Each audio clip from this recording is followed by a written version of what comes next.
सबैलाई नमस्कार।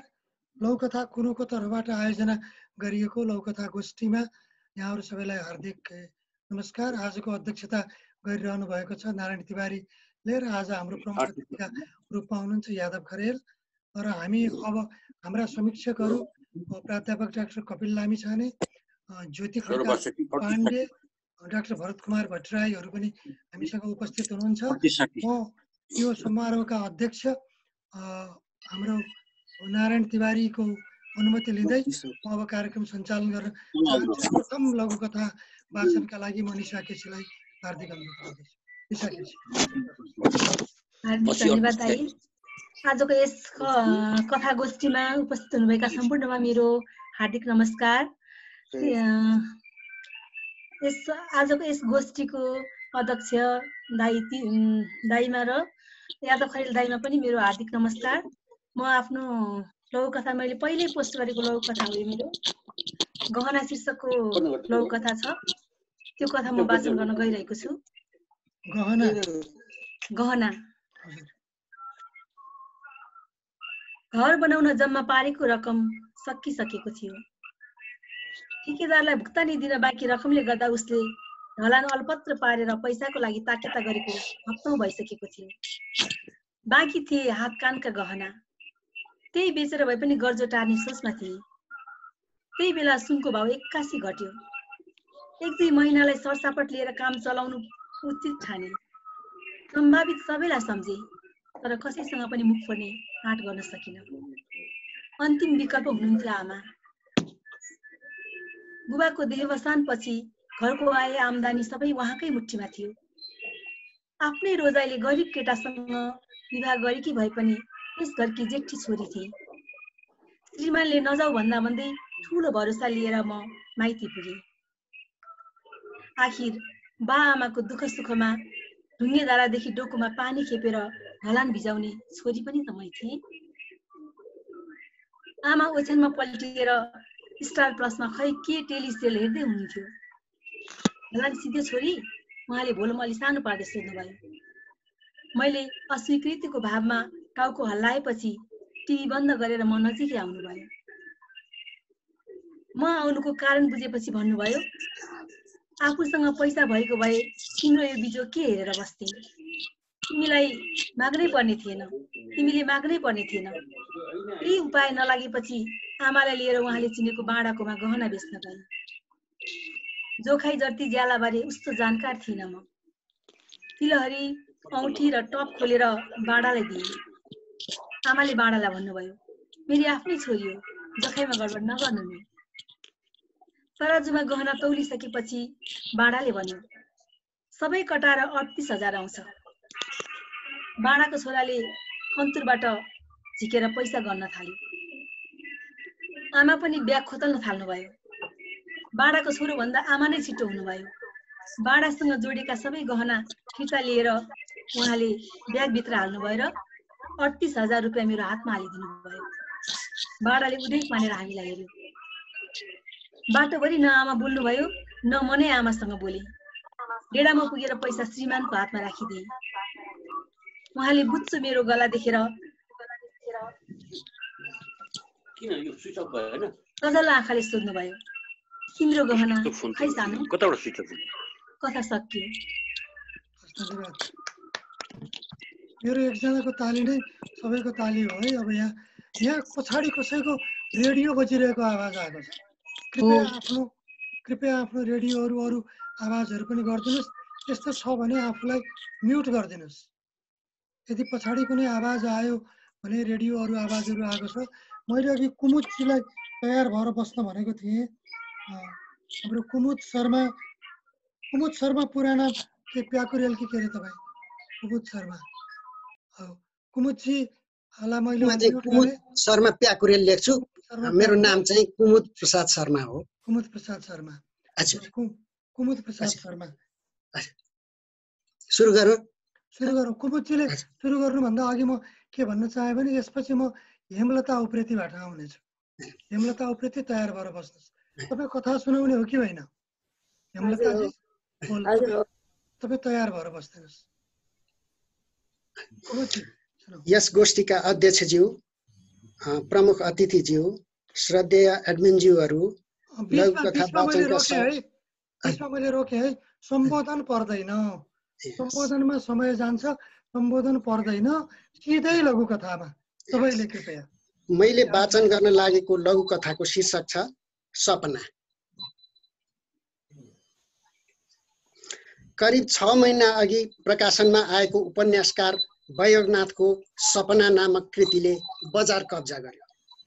यति छोटो अवधिमै सबैभन्दा बढी बिक्री हुने रेकर्ड कायम गर्न सफल यस पुस्तकको विदेशमा पनि खूब माग छ रे। यति मात्र कहाँ हुनु, उनका चल्दै नचलेर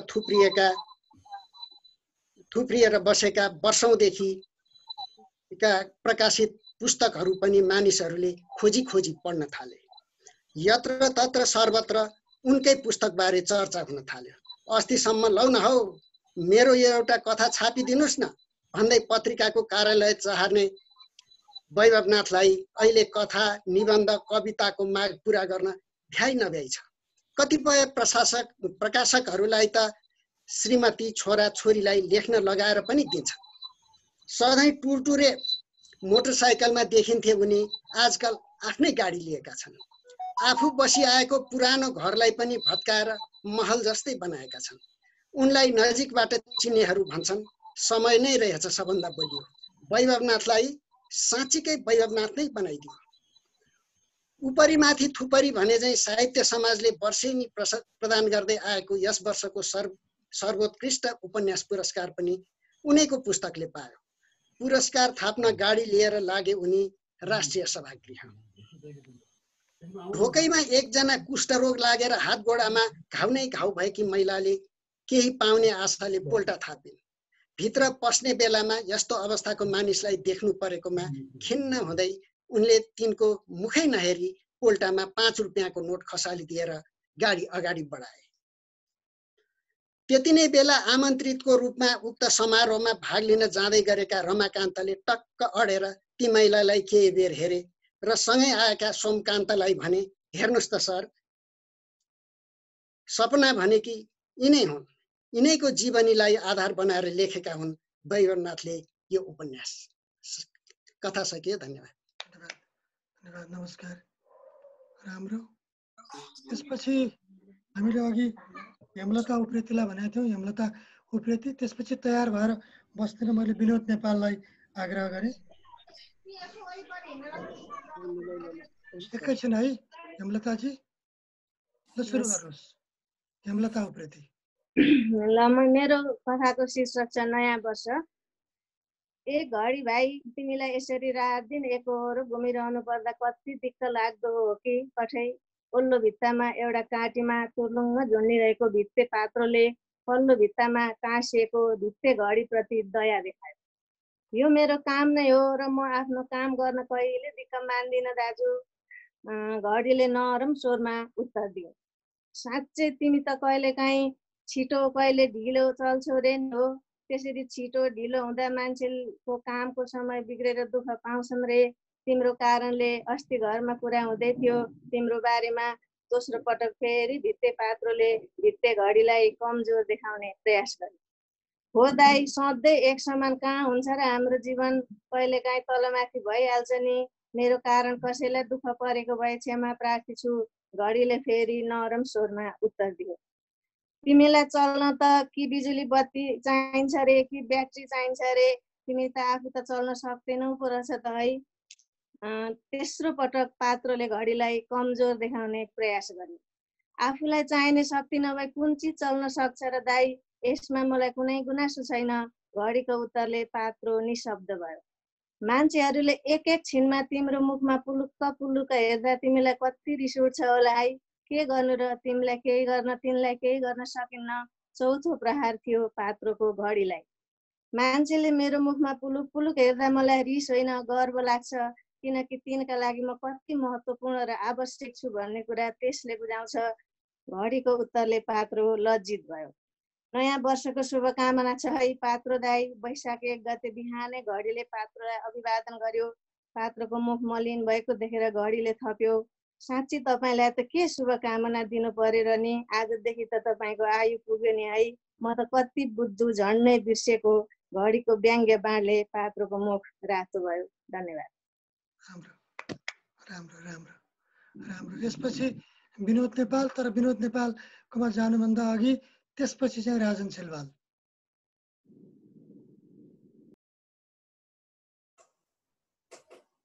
मैले नमस्कार गरेँ सबैजनालाई। म विनोदजीले सुरु गर्नुभन्दा अघि म एउटा सानो इन्टरप्सन मैले के गरेँ भने हामीसँग रेडमी र यो नाम नखुलेका पनि केही साथीहरू आउनु भएको छ, जस्तो ग्यालेक्सी J2 प्रो। मैले बारम्बार आफ्नो नाम दिनुहोस् भनेर मैले अनुरोध गरिरहेको छु।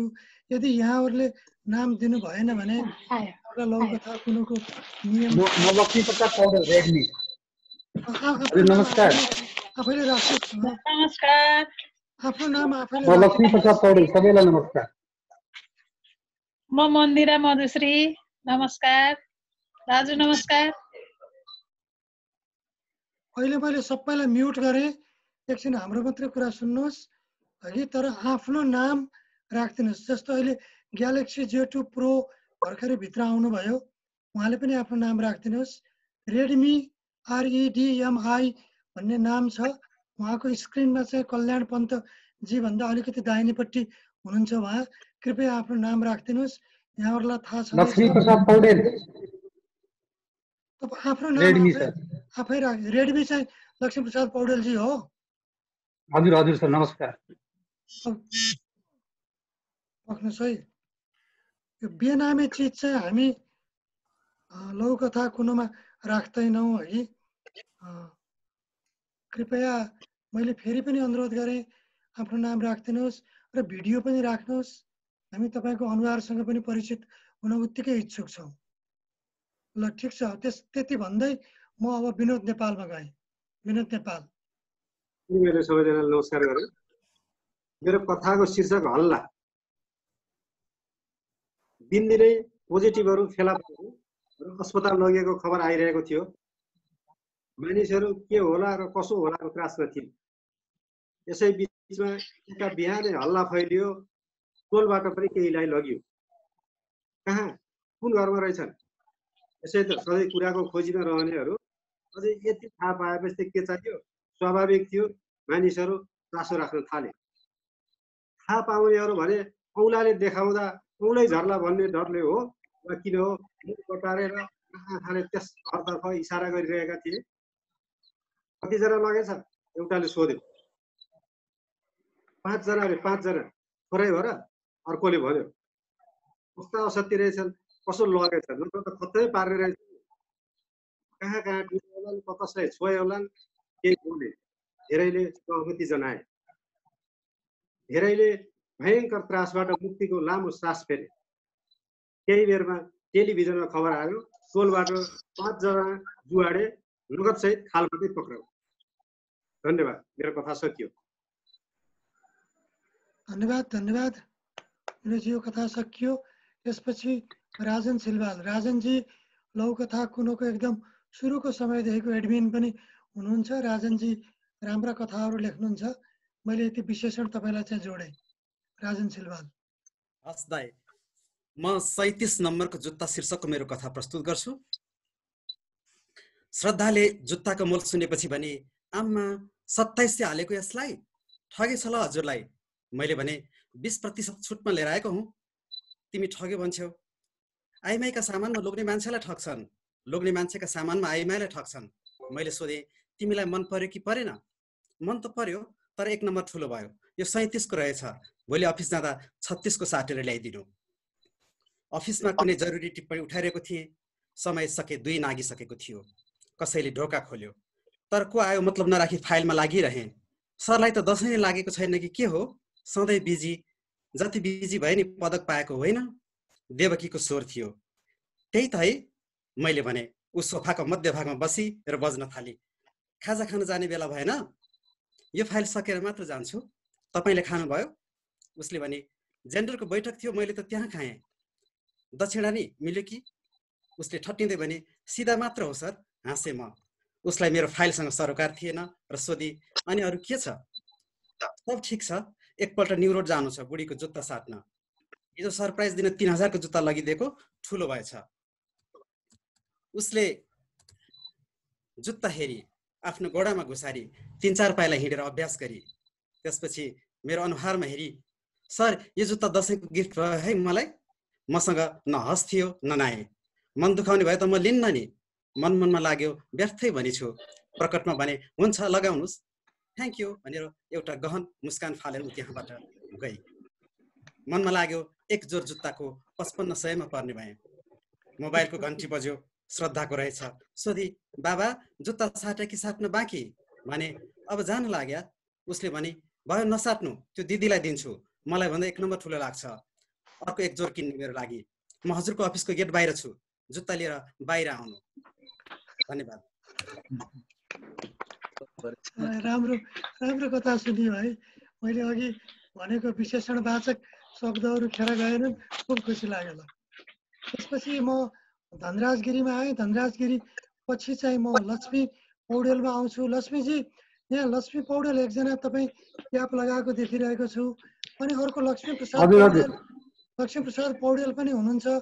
दुईजना एकैजना दुईटा डिभाइसबाट आउनु भएको हो भने एउटालाई चाहिँ हामी हटाउँदा स्क्रिनमा ठाउँ आउँछ। मेरो जोइन भएको छ कि छैन मलाई थाहा भएन। भएको छ होला कि मन्दिराजी जोइनमा हुनुहुन्छ तपाईँ। अनि अर्को लक्ष्मी प्रसाद पौडेल पनि छ। लक्ष्मी पौडेल पनि छ। दुईवटा कसरी आयो भन्न खोजे। लक्ष्मीजी क्याप लगाएको भिडियो देखियो। हजुर हजुर म आउँछ नि। म यो क्याप लगाएको मान्छे लक्ष्मी पौडेल। प्लिज क्याप नखोल्नुहोस्। ठिक छ। अनि अर्को लक्ष्मी प्रसाद पौडेल कोही हुनुहुन्छ? मेरो अर्को उसमा जोइन भएको थियो त्यसमा लगआउट गर्दैछु सर म। ल त्यसो भने मैले त्यो झिक्दिएँ त्यसलाई मैले रिमुभ गरिदिएँ। ल आउट। ल पहिला धनराज गिरी त्यसपछि लक्ष्मी प्रसाद पौडेल। धनराज गिरी धनराजगिरीले यहाँ कसै फेला पार्न सकेका छैन। ल त्यसो धनराज गिरी थाती। लक्ष्मीजी रेडी हो? ल हजुर हुन्छ सर म। ल लक्ष्मीजी सुरु गर्नुहोस्। नमस्कार सबै आदरणीय सरहरूमा गुरुहरूमा। नमस्कार। लघुकथा कुनुले आयोजना गरेको लघुकथा यो अनलाइन वाचनमा म मेरो कान्छी स्वास्नी नामको लघुकथा यहाँ प्रस्तुत गर्न गइरहेको छु। आमा दिन कतिखेर हुन्छ? के चाहियो तँलाई? आफू दिनभरिको कामले थाकेर लखतराम भएको छु। एकछिन बस्न पाएको होइन। यो उज्यालो कहिल्यै नभइदिए हुन्थ्यो जस्तो लाग्छ। मन भित्रभित्रै बोलिनु नि। हल्ला नगरिस्। बा आउँथ्यो कि भनेर छोराले आमाको मुखमा पुलुक्क हेर्यो। आमा बिन्दु कुमारी केही बोलिनन्। छोराको टाउको सुनसुमाइन मात्र। बिन्दुको मन भरिएर आयो। गला अवरुद्ध भए जस्तो हो। स्वास्नी र छोरा छोडेर भारत पसेको 10 वर्ष भयो। बिन्दुको लोग्ने मोहन दमाई ताकमा छोरा सबै बुझ्ने भइसक्यो। खोज खबर केही गर्दैन। लोग्ने भनेको लोग्ने हो। कहिलेकाहीँ त बित्थामा झगडा गरेछु जस्तो लाग्छ। धेरैले सौता बेहोरेका छन्। पहाडतिर तराई जस्तो कहाँ हो र? त्यतिखेर माइतीले उचाले। अहिले कोही वास्ता गर्दैनन्। बिन्दुको आँखाबाट तुरुक्क आँसु चुइए। छोरालाई हेरिन्। अघि निराएछ। मोहन दमाई आज ड्युटीमा गएन। साथीलाई उसको मोहल्ला पनि रखबारी गर्ने अनुरोध गर्यो। दुख बिमारमा आलो पालो गर्छन्। रातको 11 बजे घर सम्झ्यो। बिन्दुलाई सम्झ्यो। दुधे बालक कत्रो भयो होला। पुरानो एल्बम फर्काएर हेर्यो। हेरिरह्यो निकै बेरसम्म। घर स्वास्नी छँदा अर्की ल्यायो। ससुरालीले लखेटे अहिले एक्लो जीवन रक्सीको सहारा। डोटी राम्रो डडेलधुरा अछाम राम्रो साँखे। पुरानो गीते मोबाइलको घन्टी बजायो। हेलो उताबाट आवाज आएन। नौलो नम्बर थियो। फोन राख्यो। मनले मानेन। कल ब्याक गर्यो। हेलो घर आऊ। धेरै याद आयो। छोरा सोधिरहन्छ। कान्छी स्वास्नीलाई पनि लिएर आऊ। मिलेर बस्छु। अब म कथाको अन्त्यतिर गएको छु। एक सासमा बोली सिद्ध्याई बिन्दुले। कान्छी मोहनको बोली बन्द भयो। भगाएर ल्याएको 1 वर्षमै छोडेर गएकी कान्छी स्वास्नीको धमिलो अनुहार सम्झियो। कथा सिद्धियो। धन्यवाद। राम्रो। त्यसपछि राम्रो कथा लक्ष्मीजी राम्रो लाग्यो। रचनाजीलाई मैले आग्रह गरेँ। रचना शर्मा। रचनाजी पछि तयार हुनलाई गङ्गा आचार्य।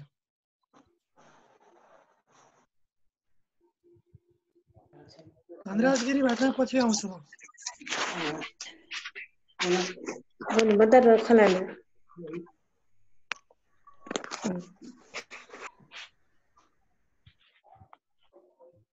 म आउने हो रचनाजी।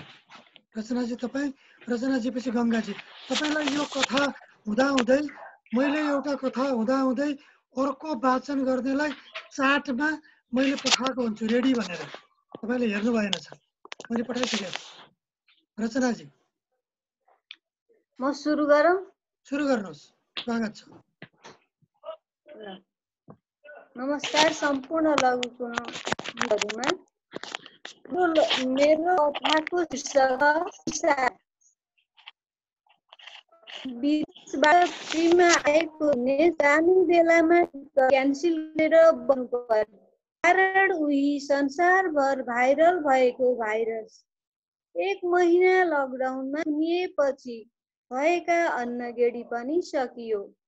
बा आमा, छोरा छोरी र श्रीमती साथमा हुँदा सञ्चित गरेको अन्नले पनि कति धानोस्। नजिकै पल्तिर आफ्नै सहोदर दाजु भाउजू बस्थे, त्यही गएर सहयोग लिनु पर्यो। दाइ हुँदाहुँदै अरूसँग के गुनासो पोख्नु र? म भनेपछि हुरुक्कै हुन्छन्, आपत पर्दा गर्लान् नि सहयोग भन्ने सोची दिनेश दाजु कहाँ गयो। घर बाहिरबाटै दाइ, ए दाइ लौ न मलाई छ भने पाथी 2 चामल र अलिकति दाल दिनुहोस्। 5 दिनपछि त जिल्लामा मात्र भए पनि लकडाउन खुल्ने कुरो छ, मिल पनि चलाउलान्, कुटाएर दिउँला। कान भाइतिर अनि इसारा श्रीमतीतिर लगेको दाइले भएर पनि भाइलाई सहयोग गर्न र भने, एहे भाइ क्यार्नु अलिकति थियो, अहिले त मेरो पनि त्यस्तै छ स्थिति, चामल पनि सकिएको छ, दाल झन् उहिल्यै हो अरे सकिएको। बिहान त यस्तो गरिबमा पनि गुन्द्रुक उमालिथी तेरी भाउजूले। नभएपछि व्यर्थमा के बस्नु भन्दै भाइ त्यहाँबाट हिँडेर अन्तैबाट रोजीरोटीको बन्दोबस्त गर्यो। नभन्दै 5-6 दिनपछि जिल्लाको लागि मात्र लकडाउन खुल्यो। खानेकुरा नभएपछि पैसा थियो भने खानेकुरा नभए पनि पैसा थियो सँग, नभएका चिज बजार गई किनेर ल्यायो। सरकारी नोकरी गरेको दाइ, त्यसैमा झन् कार्यालयको तलब पनि काटिएको। अब उसलाई पैसाको समस्या पर्यो अनि भाइसित सहयोग लिन आए। भाइले दाइ कुरा सुन्ने बित्तिकै आवश्यक रुपैयाँ झिक दियो। पैसा पाएपछि दाइ घरमा गएर आँखाभरि आँसु काट्दै सोफामा बसे। श्रीमतीले उसलाई देखे, आखिर भाइले देखायो नि औकात, पैसा दियो त दिएन है, थाहा थियो मलाई यस्तै गर्छन् भनेर। त्यसैले त्यो बेलामा कुरो बुझेर मैले नदिने इसारा गरेको। अब त बुझ्यौ नि आफ्नी श्रीमतीको खुबी। श्रीमतीको कुरा सुनेर झन् भक्कानिँदैले भन्यो, लौ तिमी देवरले एक वचनमै दिएको रुपैयाँ, तर तिमी देउरानीले कुनै इसारा गरेकी थिइनन्। हस्त कथा सक्यो। नमस्कार। धन्यवाद। त्यसपछि हामीले गङ्गा आचार्यलाई अघि भनिसकेका छौँ। गङ्गा आचार्य। हजुर, सम्पूर्णमा नमस्कार मेरो। गङ्गा आचार्य पछि दीपक लोहानी तयार है। गङ्गाजी। हजुर, सम्पूर्णमा मेरो नमस्कार। मेरो कथाको शीर्षक छ खुसी। छोराले बुहारीलाई अत्यन्तै सम्मान गर्थ्यो, उनका कुरा ध्यान दिएर सुन्थ्यो, ठिक कुरामा प्रशंसा र बेठिक कुरामा सुझाव पनि दिने गर्थ्यो। उनको दुःख, बिमार, खुसी र चाहनाको असाध्यै ख्याल राख्थ्यो, घरका हरेक काममा सहयोग गर्थ्यो। पुग नपुग पानी चुडी सँगै बसेर खान्थे, एक अर्काको रुचिको जानकारी राख्थे, हाँसो ठट्टा गर्थे, रमाउँथे। लोकनाथले यो सब निहालिरहेका थिए। एक दिन वर्षौंदेखि बिमारले थलिएकी आफ्नी श्रीमतीको केस मुसार्दै भने, मेरै कारणले तिमीलाई छिट्टै रोग लाग्यो। मैले घरको काममा तिमीलाई कहिल्यै सघाइन। तिमीलाई पनि गाह्रो हुँदो हो, थकाइ लाग्दो हो महसुस नै गरिन। खायौ, खाइन्यौ, दुःख, बिमार, रहर, इच्छा कहिल्यै बुझ्ने चेष्टा गरिन। कमाएर ल्याउने दम्बले सधैँ आफ्नै मात्र खुसी खोजिरहे। यसो भनिरहँदा एकातिर लोकनाथका ओठ थरथराइरहेका थिए, अर्कोतिर उनकी श्रीमतीको आँखाबाट अविरल आँसु बगिरहेको थियो। यी कुरा परबाट सुनिरहेको छोराले आमाका आँसु पुस्दै बाबुतिर हेरेर भन्यो, बा, हामीले जुन कुरालाई झिना मसिना सम्झिरहेका हुन्छौँ नि, त्यसैमा जिन्दगीको सबैभन्दा ठुलो खुसी लुकेको हुन्छ। धन्यवाद, नमस्कार। राम्रो दीपक लोहानी। मैले वाचन गर्ने आजको लघुकथा ईश्वरको मृत्यु भन्ने लघुकथा छ। यो चाहिँ मैले लघुकथा कुनोमा 6 जनवरी 2020 मा पोस्ट गरेको थिएँ। लघुकथा यसरी अगाडि बढ्छ। एक दिन ईश्वरको मृत्यु 81 भयो। यस्तो बेलामा मैले के गर्नुपर्छ भन्ने नै मलाई थाहा भएन। मैले वरपर नियाले सबै हाय ईश्वर भनिरहेका थिए। अझै नियाले कसैको मुखबाट हाय राम हाय कृष्ण सुनियो, कसैको मुखबाट हाय बुद्ध हाय हाय भन्ने सुनियो, कोही हाय ख्रिस्ट भन्दै बौलाए, कोही हाय अल्लाह भनिरहे। मैले हडबडाउँदै आफ्नो गुरुलाई तत्काल फोन गरेँ, गुरु चौबाटोमा ईश्वरको मृत्यु भएको छ, म के गरौँ? गुरुले विचलित नभइकन भने, फिल्म हेर, घुम्न जाऊ, फुल गोड। मैले गुरुको आज्ञा पालन गरेँ। मलाई ईश्वरको मृत्युको ह्याङओभरबाट बाहिरिनु थियो। तसर्थ फिल्म हेरेँ, घुम्न गएँ, फुल गोडेँ र फुलाएँ। केही दिनपछि 2 थुङ्गा फुल मन्दिरमा चढाउन लगेँ। लौ आश्चर्य, मृत ईश्वर त मन्दिर, गुम्बा, गिर्जाघर र मस्जिदमा बसिरहेका थिए। मानिसहरू शान्त भावमा फुल चढाइरहेका थिए। हस्, धन्यवाद। त्यसपछि मैले आग्रह गरेँ देवराजजीलाई, किनकि म दीपक लोहानी पछि यहाँ स्क्रिनमा कपिल लामिछाने हुनुहुन्छ, नारायण तिवारी हुनुहुन्छ, उहाँहरूलाई फड्केर देवराजजीबाट आए। देवराजजी पछि पनि स्क्रिनमा यादव दाजु हुनुहुन्छ, ज्योति दिजु हुनुहुन्छ। म त्यसपछि धर्म राजकर्णिकारबाट आउँछु। देवराजजी पछि धर्मजीको पालो। अब देवराजजीलाई अनम्युट। देवराजजी म्युट नै छ देवराजजीको। आफ्नो डिभाइसबाट आफूले म्युट गर्नु भएको छ। मैले अनम्युट गर्दा पनि अनम्युट भएन। अब ठिक छ भयो अहिले। ल भन्। नमस्कार सबैमा। मेरो लघुकथाको शीर्षक छ एकान्तवास। कोरोना भाइरसको संक्रमण बढेपछि हामी आफ्नै घरको एकान्तवासमा मात्र सीमित थियौं। सानो छोरोको स्कुल पनि बन्द भएकोले उसलाई घरभित्र मात्र सीमित गराउन कठिन हुँदै थियो। ऊ बेला बेलामा मेरो आँखा छली घरबाट उम्कन चाहन्थ्यो। मैले उसलाई भान्सामा ल्याएर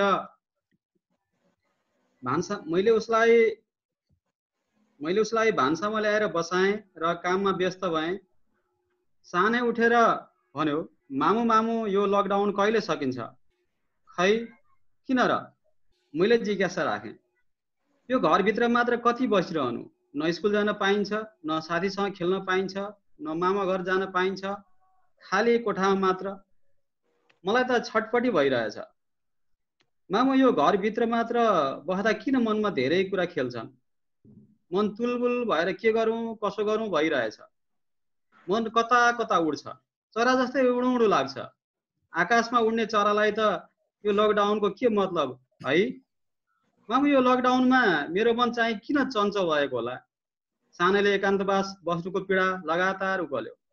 उसका कुरा सुनेर म छक्क परेँ। मन चञ्चल भयो भने ध्यान गर्नुपर्छ। आऊ हामी ध्यान गरेर बसौँ। ध्यान गर्दा मनमा शान्ति हुन्छ, मन एकाग्र हुन्छ, मनमा 10 थरी कुरा खेल्दैन। मैले उसलाई भुल्याउन सान्त्वना दिँदै भने र उसलाई सामुन्ने राखेर ध्यान गर्न सिकाएँ। हामी दम्पति आँखा चिम्लेर बस्यौँ। ऊ पनि पद्मासनमा ध्यानमा बस्यो। हामीले बेला बेलामा थोरै आँखा खोलेर उसको चियो गर्यौँ। ऊ आँखा बन्द गरेर ध्यानमा लीन थियो। हामी पनि ध्यानमा बस्यौँ। भुर्र आवाजले हाम्रो ध्यान भङ्ग गरिदियो। आँखा खोलेर हेर्दा सामुन्ने साने थिएन। कहाँ गयो होला भनेर चिन्तित बन्दै हामी कौशीमा आयौँ। एक किसिमको आनन्दित चम्किलो चेहरामा ऊ क्षितितर्फ नजर दौडाउँदै थियो। के हेरेको बाबु? मैले सोधेँ। स्वतन्त्र सुगाको फ्लाइट। उसले हामीतिर नहेरी भन्यो। मेरो आँखा पिँजडातर्फ सोझिए। त्यहाँ सुगा थिएन। कसरी उड्यो सुगा? मैले चिन्तित हुँदै उसलाई सोधेँ। मैले पिँजडाको ढोका खोलिदिएँ। ऊ खुसीले गदगद हुँदै उड्यो। सानैले डरै नमानी भन्यो, त्यो सुगा अगाडि नराखी खाना नखाने छोरो आज सुगा उडेको देखेर प्रसन्न भएको देख्दा म 3 छक परेँ। किन छाडेको त छोरो सुगालाई? मैले उसलाई उसतर्फ हेरेर सोधेँ। ध्यान बस्दा मनमा आयो, हामी परिवारसँग आफ्नो घरमा केही दिन एकान्तवास बस्नु पर्दा त दिन बिताउने यति गाह्रो भएको छ। त्यो वनमा रमाउने चरी कति वर्षदेखि यो पिँजडामा कैद छ। यसलाई पिँजडाको एकान्तवासमा दिन कटाउन कति गाह्रो भएको होला भन्ने लाग्यो अनि छाडिदिए। अब उसले म जस्तो एकान्तवास त बस्नु पर्दैन।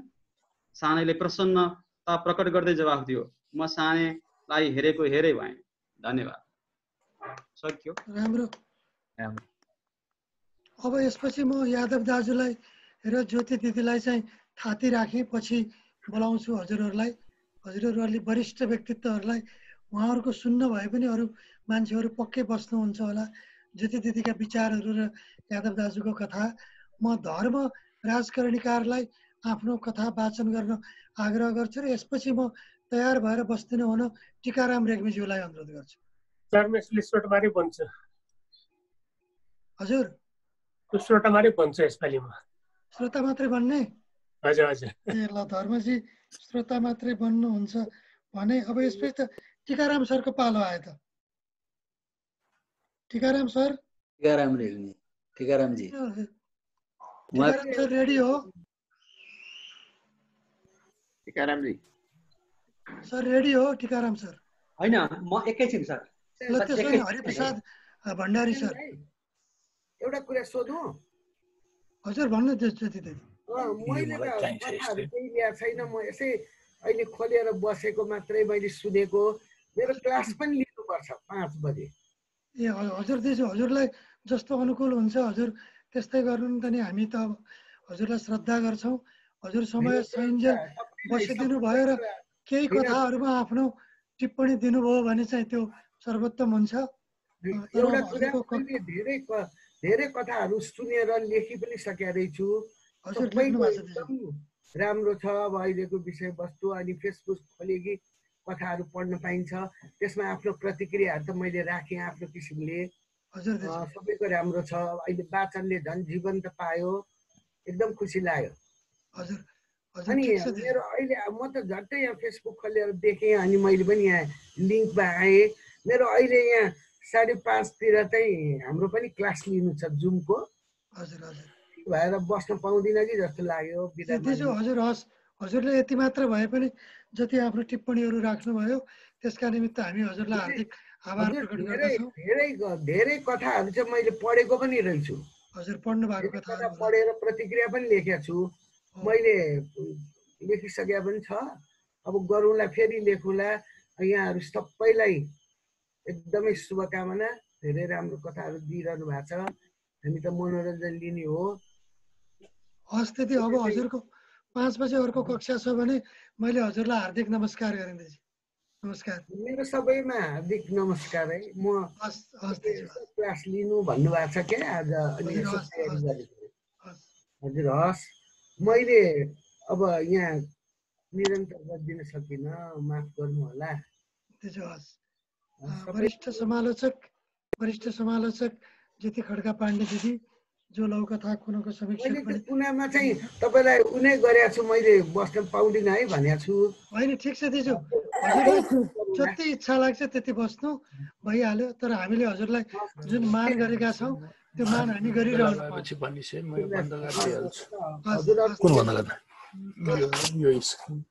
हस्, मैले दिदीलाई पनि अब म्युट गरेँ। अब हरि भण्डारी सरबाट आइपुग्यौँ। हरिप्रसाद भण्डारी, मेरो आवाज आइरहेछ? एकदम आएको छ। सबैलाई नमस्कार गरेँ मैले, र लौकथा कुनोका परिवारलाई विशेष धन्यवाद, किन भन्दाखेरि यो नयाँ लकडाउनको यस्तो चाहिँ निकाल्नुमा नयाँ अभियान यहाँले सञ्चालन गर्नुभएको छ। यसले लौकथाको इतिहासमा एउटा नयाँ किसिमको अध्याय थपेको छ भन्ने मलाई लागेको छ। म यहाँहरूप्रति धेरै धेरै आभारी छु। र मेरो कथा वाचन गर्ने पालो आएको हुनाले लामो भूमिका के नमारिकन म लौकथामा प्रवेश गर्न चाहन्छु। मेरो लौकथाको शीर्षक छ देवता, र यो कोरोनासँग सम्बन्धित समय भएको हुनाले मैले अहिले प्राय कोरोनासँग सम्बन्धित विषयका लौकथाहरू लेखेर लौकथा कुनुमा पनि पोस्ट गर्ने गरेको छु, र त्यसैसँग सम्बन्धित एउटा कथा हो यो देवता। कथा यस्तो छ। सिस्टर, म यहाँ आएको कति दिन भयो? भावुक स्वरमा अञ्जनाले सोधिन्। सिस्टर, म यहाँ आएको कति दिन भयो? भावुक स्वरमा अञ्जनाले सोधिन्। 15 दिन। 7 दिन त आइसियुमै बस्नुभयो। शिरदेखि पाउसम्म सुरक्षा कवच लगाएकी नर्सले भने। 15 दिन? सासै सासमा अञ्जनाले भनिन्। यसो भन्दै गर्दा उनका आँखा रसाए र 2 थोपा आँसु तगिया थिए। बिस्तारै उनको मनमा बाँच्ने आशा पलाउँदै गइरहेको थियो। त्यसैले ती आँसु दुःखका थिए कि सुखीका, ती आँसु दुःखका थिए कि सुखका, यकिन गर्न सकिनन्। अञ्जनाजी, कस्तो छ तपाईलाई? मायालु आवाज उनको कानमा ठोकियो। सुरक्षा कवचका कारण आगन्तुकको अनुहार ढाकिएको थियो, तैपनि उनले चिनिन् उनी डाक्टर विकास थिए। त्यो मलम मिश्रित आवाज उनले अस्पताल आएदेखि सुन्दै आइरहेकी थिए। अञ्जना बोल्न नपाउँदै डाक्टरले भने, नाति, अब तपाईँ खतरामुक्त हुनुहुन्छ। सुरुको अवस्था सम्झेर अञ्जनाको छाती चरक्क चर्कियो। मले भनिन्, कति डरलाग्दो। नित्य पूजा गर्ने देवी देवतासँग प्राण रक्षाको भिक्षा माग्दा पनि पीडा कम भएको थिएन। बाँच्ने आशा मरिसकेको थियो। उहाँले गर्दा नयाँ जीवन पाए। यो औषधि खानुस्। नर्सक सुनेपछि उनी झस्किन्। औषधि लिँदै उनले सोधिन्, डाक्टर साहेबलाई सधैँ यहीँ देख्छु, घर गएको जस्तो पनि लाग्दैन। कोरोनाको संक्रमण देखिन थालेपछि उहाँ यहीँ बसेर सेवा गर्नुभएको छ। उहाँले गर्दा धेरै बिरामी निको भएका छन्। उहाँको सेवाभाव देखेर हामीलाई पनि काम गर्न हौसला मिलेको छ, नर्सले भनिन्। निको भएर घर जाने बेला अञ्जनाले डाक्टरसँग अनुरोध गरिन्, डाक्टर साहेब, हजुरको एउटा फोटो लिन मिल्छ? किन र? अचम्म मान्दै डाक्टरले सोधे। पूजा कोठामा राख्नु, माया आवाजमा अञ्जनाले भने। धन्यवाद। राम्रो। सर, म तयार छु है त अब। यसपछि टिकाराम रेग्मी सरलाई मैले आग्रह गरेँ।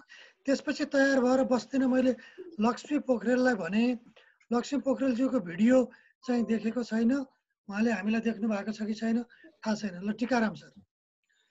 नमस्कार सबैलाई। नमस्कार। आदरणीय अग्रजहरू, म अहिले हालसालका दिनहरूमा लघुकथा लेखिरहेको छैन। म मेरो पुस्तकबाट एउटा कथा वाचन गर्ने अनुमति चाहन्छु। मेरो लघुकथाको शीर्षक छ खेती। भदौको महिना, भर्खरै मकै भाँचिएको बारीमा झारपात पनि कुहोस् र बारीमा लागोस् भन्ने उद्देश्यले भर्खर ट्र्याक्टर लगाइएको थियो। भने जस्तो भयो। त्यसैको भोलिपल्ट मजाले पानी पर्यो र झारपात कुहुने वातावरण बन्यो। जोतेको 3 दिन मात्र भएको थियो, बारी त झारले हरियै भयो। हेरिरहँ जस्तो। आमा र मैले आँगनबाट टोलाएर हेरिरहेका थियौँ।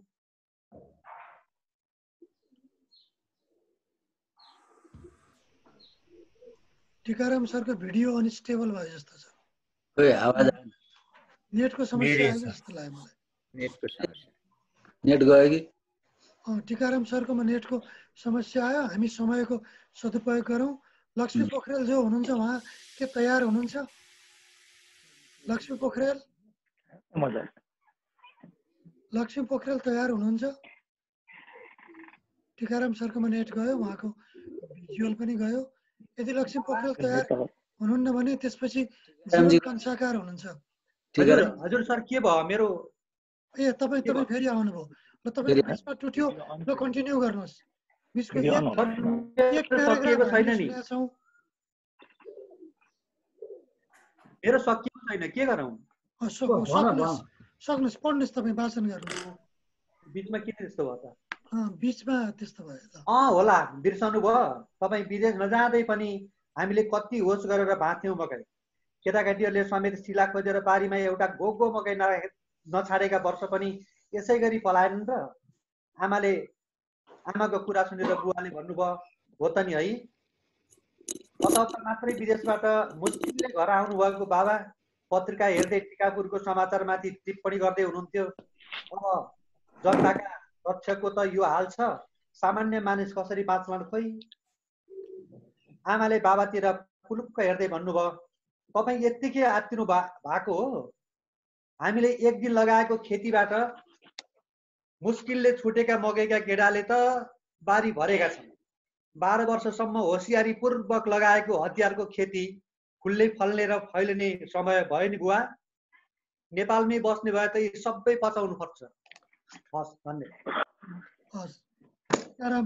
टिकाराम सरको कथा सकियो 2 चरणमा गरेर, हार्दिक धन्यवाद। त्यसपछि गएर टिकाराम सर पछि जीवन कंसाकार आउनु भएको छ। उहाँले कथा पढ्दै हुनुहुन्छ कि के गर्दै? लक्ष्मी पोखरेललाई पनि भनेको उहाँको भिडियो पनि देखिएको छैन, कुनै चालचुल छैन।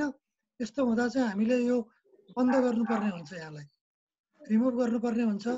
लक्ष्मी पोखरेल उहाँले कथा लेख्नु भएको छैन होला, उहाँ चाहिँ सहभागीको रूपमा मात्रै आउनुभएको जस्तो लागेको छ। ए लक्ष्मी पोखरेललाई ठिक छ।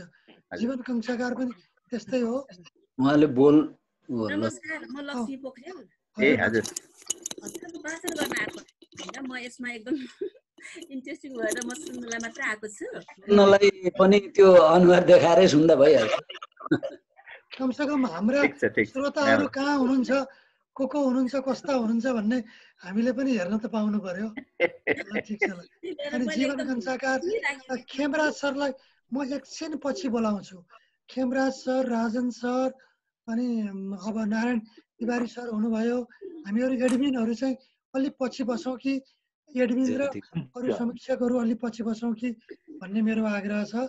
त्यसपछि म आउनुपर्छ कल्याण पन्त सरबाट। सर पोखराबाटै त होला नि कल्याण सर?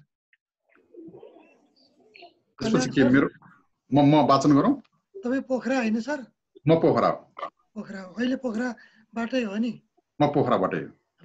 ल कल्याण सरलाई मैले आग्रह गरेँ। कल्याण धन्यवाद। कल्याण पन्त। मेरो लघु कथाको शीर्षक छ कोसेली। गरुङको झोला बोकेर भाइ दिदीको घरमा बास बस्ने गरी आइपुगे। उनले दिदीको अघिल्तिर झोला राखिदिए। सानो बट्टामा दही, एक जोर सारी र चोलो, भान्जा भान्जीको लागि मिठाई र खेलौना दिदीले झोला फुकाइन्। गोठमा गाई भैँसी कराए, घाँस पराल दुहुनु पर्ने। घरमा कामको चटारो थियो। भरे कुरा गरौँला भन्दै दिदी गोठतिर झरिन् र भाइ सासू ससुरासँग कुरा गर्न व्यस्त रहे। करिब 10 मिनट जति बात मारेपछि सासूले भनिन्, बाबु आज बास बस्ने गरी आउनु भयो कि फर्कने गरेर? नभए आज यतै बास बसे पनि भयो। सासूको कुराले भाइले नरमाइलो माने। उनले साँझै परे पनि फर्कने विचार गरे। उनी बिदावादी भएर घरतिर लागे। साँझमा दिदीले भाइलाई देखिनन्। उनले सासूको व्यवहारको अड्कलबाजी गरे। 6 महिनापछि भाइ फेरि दिदी कहाँ गरुङको झोला लिएर दिउँसै पुग्यो। सासूका अघिल्तिर झोला राखिदिए र झोलामा 1 माना घिउ, 1 माना मह र कुरौनी थियो। भाइले भने, मुवालाई भेट्न मात्रै आए, अब जानु पर्यो। सासूले डाँकाले टिप्दै भनिन्, ल बल्ल बल्ल महिनौ दिनमा आउनु भएको, आज त जसरी भए नि बस्नै पर्छ।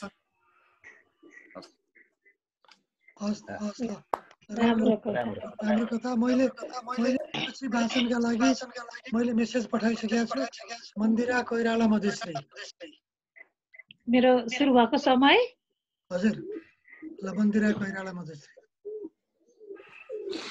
मेरो लघु कथाको शीर्षक छ कवच। यो चाहिँ अगस्त 30, 2019 मा पोस्ट भएको रहेछ लघु कथा कुनुमा। तर्किएर हिँड्दा हिँड्दै पनि एक्कासी गोपाल दाईसँग जम्का भेट भयो। मर्यादा राखेर भने, नमस्कार दाई। ओहो, के छ अम्बु? मेरो डडेलामा धाप मार्दै भने।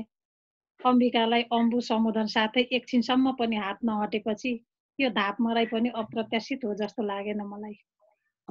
ठिकै छ दाई, अनि हजुरको नि? करैले औपचारिकता पस्के। खै के हुनु र, तिमीहरू आफ्नो सम्झेको त यसरी देखेको नदेखे जस्तो गरेर हिँड्छौ, व्यङ्ग गरे दाइले। मैले त नदेखेकै हो है, पुष्टि गर्न खोजेँ। सकेसम्म म उनको धापबाट बच्न चाहन्थेँ, तर कहिलेकाहीँ अप्रत्याशित रूपमा फेला पर्थेँ यसै गरी। धेरैले दाइलाई रसिक र महिला मैत्री छन् भन्थे। धेरै पटकको कार्यक्रममा फरक महिला साथीसँग देखेको पनि थिए।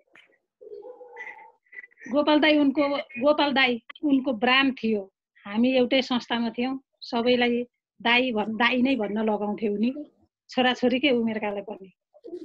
खै कति पटक बोलाइसकेँ घरमा, सँगै चिया पिउँला भनेर कहिल्यै आउँदिन निष्ठुरी गुनासो कुटिर लाग्यो। मौकामा आफै आउने छु, बोलाउनै पर्दैन नि हजुरले, आश्वस्त पारे। ल हिँड अहिले, त्यहीँ त हो, मलाई कोट्याउँदै आफ्नो घर देखाए। उनको हात नपुग्ने ठाउँतिर सर्दै भने, आज त सपिङ गर्न निस्केको, फेरि भोलि आउँछु। ल हेर, अलिक अघि निस्केको भए त सँगै जानुहुन्थ्यो नि, मैले त ल्याइसकेँ, हातको झोलातर्फ देखाउँदै भने। दाई लाग्छु है म, हतारिएँ। ओके आऊ नि फेरि, धाप मारिहाले बुढाले। सुन त अम्बु, मिल्छ भने आज आऊ न, बुहारीहरू सबै माइत गइहाल्छन्, एक्लै बोर हुन्छु, तिमी आए कुरा भनेनन्। हस् आउँछु, परैबाट भने। दिउँसो उनको घरमा पुगेँ। कतिखेर आउँछौ भनेर पर्खिरहेथे, पुल्लाकित हुँदै सोफामा आफू छेउ बस्नलाई देखाए। एक काइयो केरा र सुगर फ्री बिस्कुट राखेको झोला थमाउँदै भने, यसपटक घर जान नपाएकोले खिन्न लागेको थियो, तर आज हजुरलाई भेटेर बाको न्यासर सबै मेट्यो। ह्यापी फादर्स डे बा भनेर।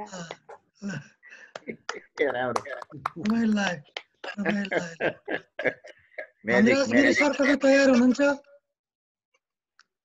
धनराज गिरी अघि छुट्नु भएको।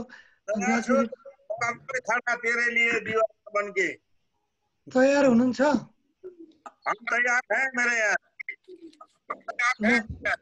लौकथा त नेपालीमै आउँछ होला नि? हिन्दीमा चाहिँ चल्दैन, नेपालीमै जाओस् है। एकछिन लौकथा चाहिँ नेपालीमै आओस् अघि। सुरु गरौँ। मेरो लौकथाको शीर्षक द्वन्द्व समास। यो के भयो?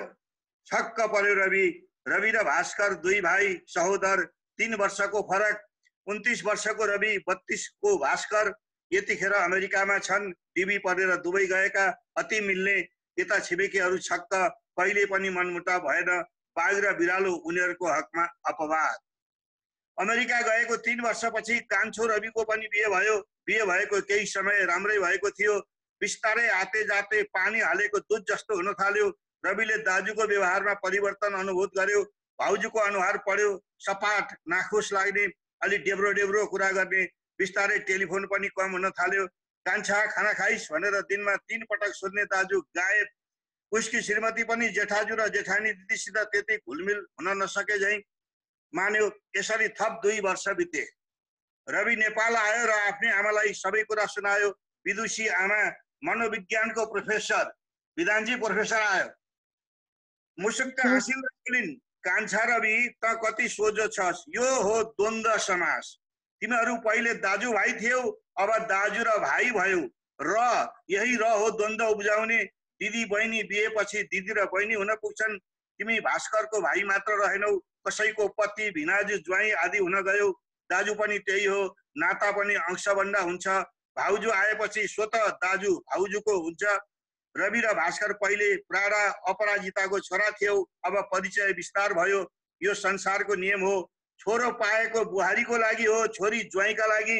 पति पत्नी ठिकसित व्यवस्थापन भए विशिष्ट सम्बन्ध हो। अरू नाता औपचारिक हुन्। कति पनि चित्त सानो नबनाऊ, सहज रूपमा लिए। म छु, केही उल्झन भए मलाई भन।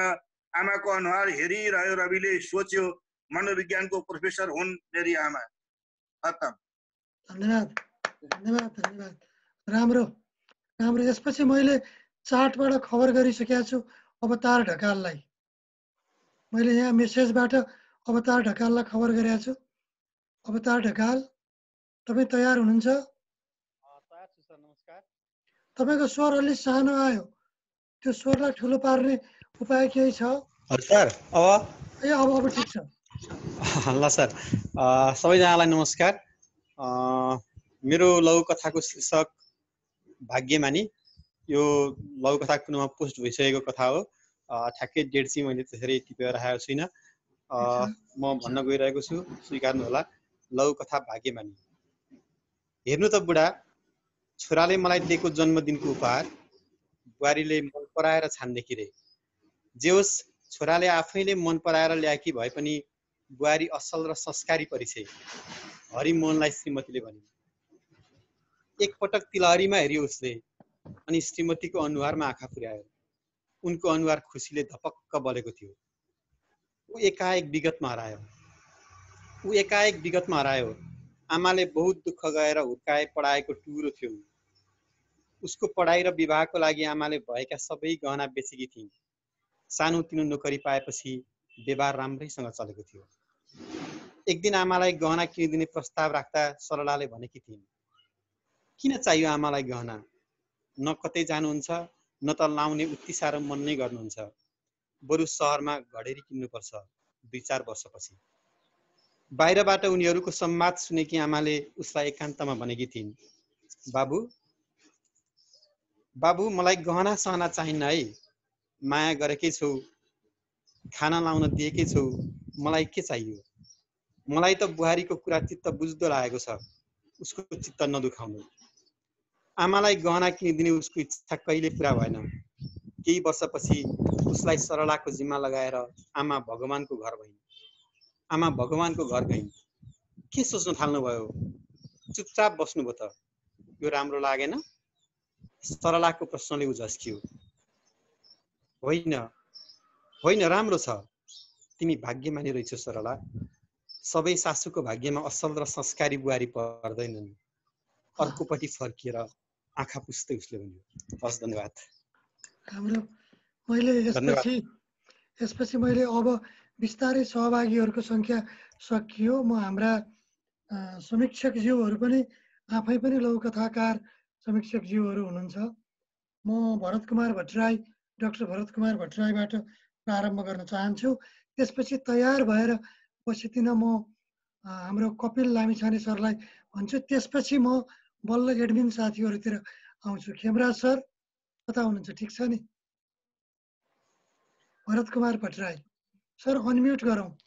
आफूले आफैलाई गरेनी बोल, मैले गरेँ। भरत भट्टराई। यस सभाका अध्यक्षज्यू तथा प्रमुख अतिथिज्यू तथा सम्पूर्ण सहभागी साथीहरूमा हार्दिक नमस्कार। मेरो कथाको शीर्षक छ आशीर्वाद। विश्वव्याधीले, माफ गर्नुहोला, एकैछिन। शीर्षक छ आशीर्वाद। एकदमै ताजा र मिठो आम छ हुजुर, लिइहाल्नुहोस्। हुजुरलाई नै भनेर ल्याइहालेको छु। साइकलवालाले ठुलो ठुलो स्वरले कराउँदा दिउँसोको मेरो भाते निन्द्रा खुल्छ। म उसको पसिनाले लतपत भएको अनुहारमा हेर्छु। उसले नमस्कार हुजुर भनेपछि बल्ल नजिकै पुग्छु र भन्छु, तरकारी बेच्न छोडेर किन फलफुल बेच्न थालेको? ऊ थकित मुद्रामा थचक्क भुइँमा बस्छ र थोत्रो गम्छाले पसिना पुस्दै आफ्नो आलो व्यथाको पोको खोल्न थाल्छ। के गर्नु हजुर? बेटीको बिहे गर्नु छ। हाम्रो तराईको चलन हजुरलाई के बताउनु, थाहै छ। धेरै पैसा जम्मा गर्नु छ। सब्जी भन्दा यसमा बढी नफा छ। नफा हुने सब काम गर्नुपर्छ। कुराकानीका क्रममा उसले उसका 3 जना छोरीहरू भएको जानकारी दिन्छ र जेठी छोरीको मगनी भइसकेकाले चाँडै बिहे गरिदिनुपर्ने बाध्यता रहेको पनि बताउँछ। ऊ चाँडो धेरै पैसा जम्मा गर्ने सोचमा रहेको पनि जानकारी गराउँछ।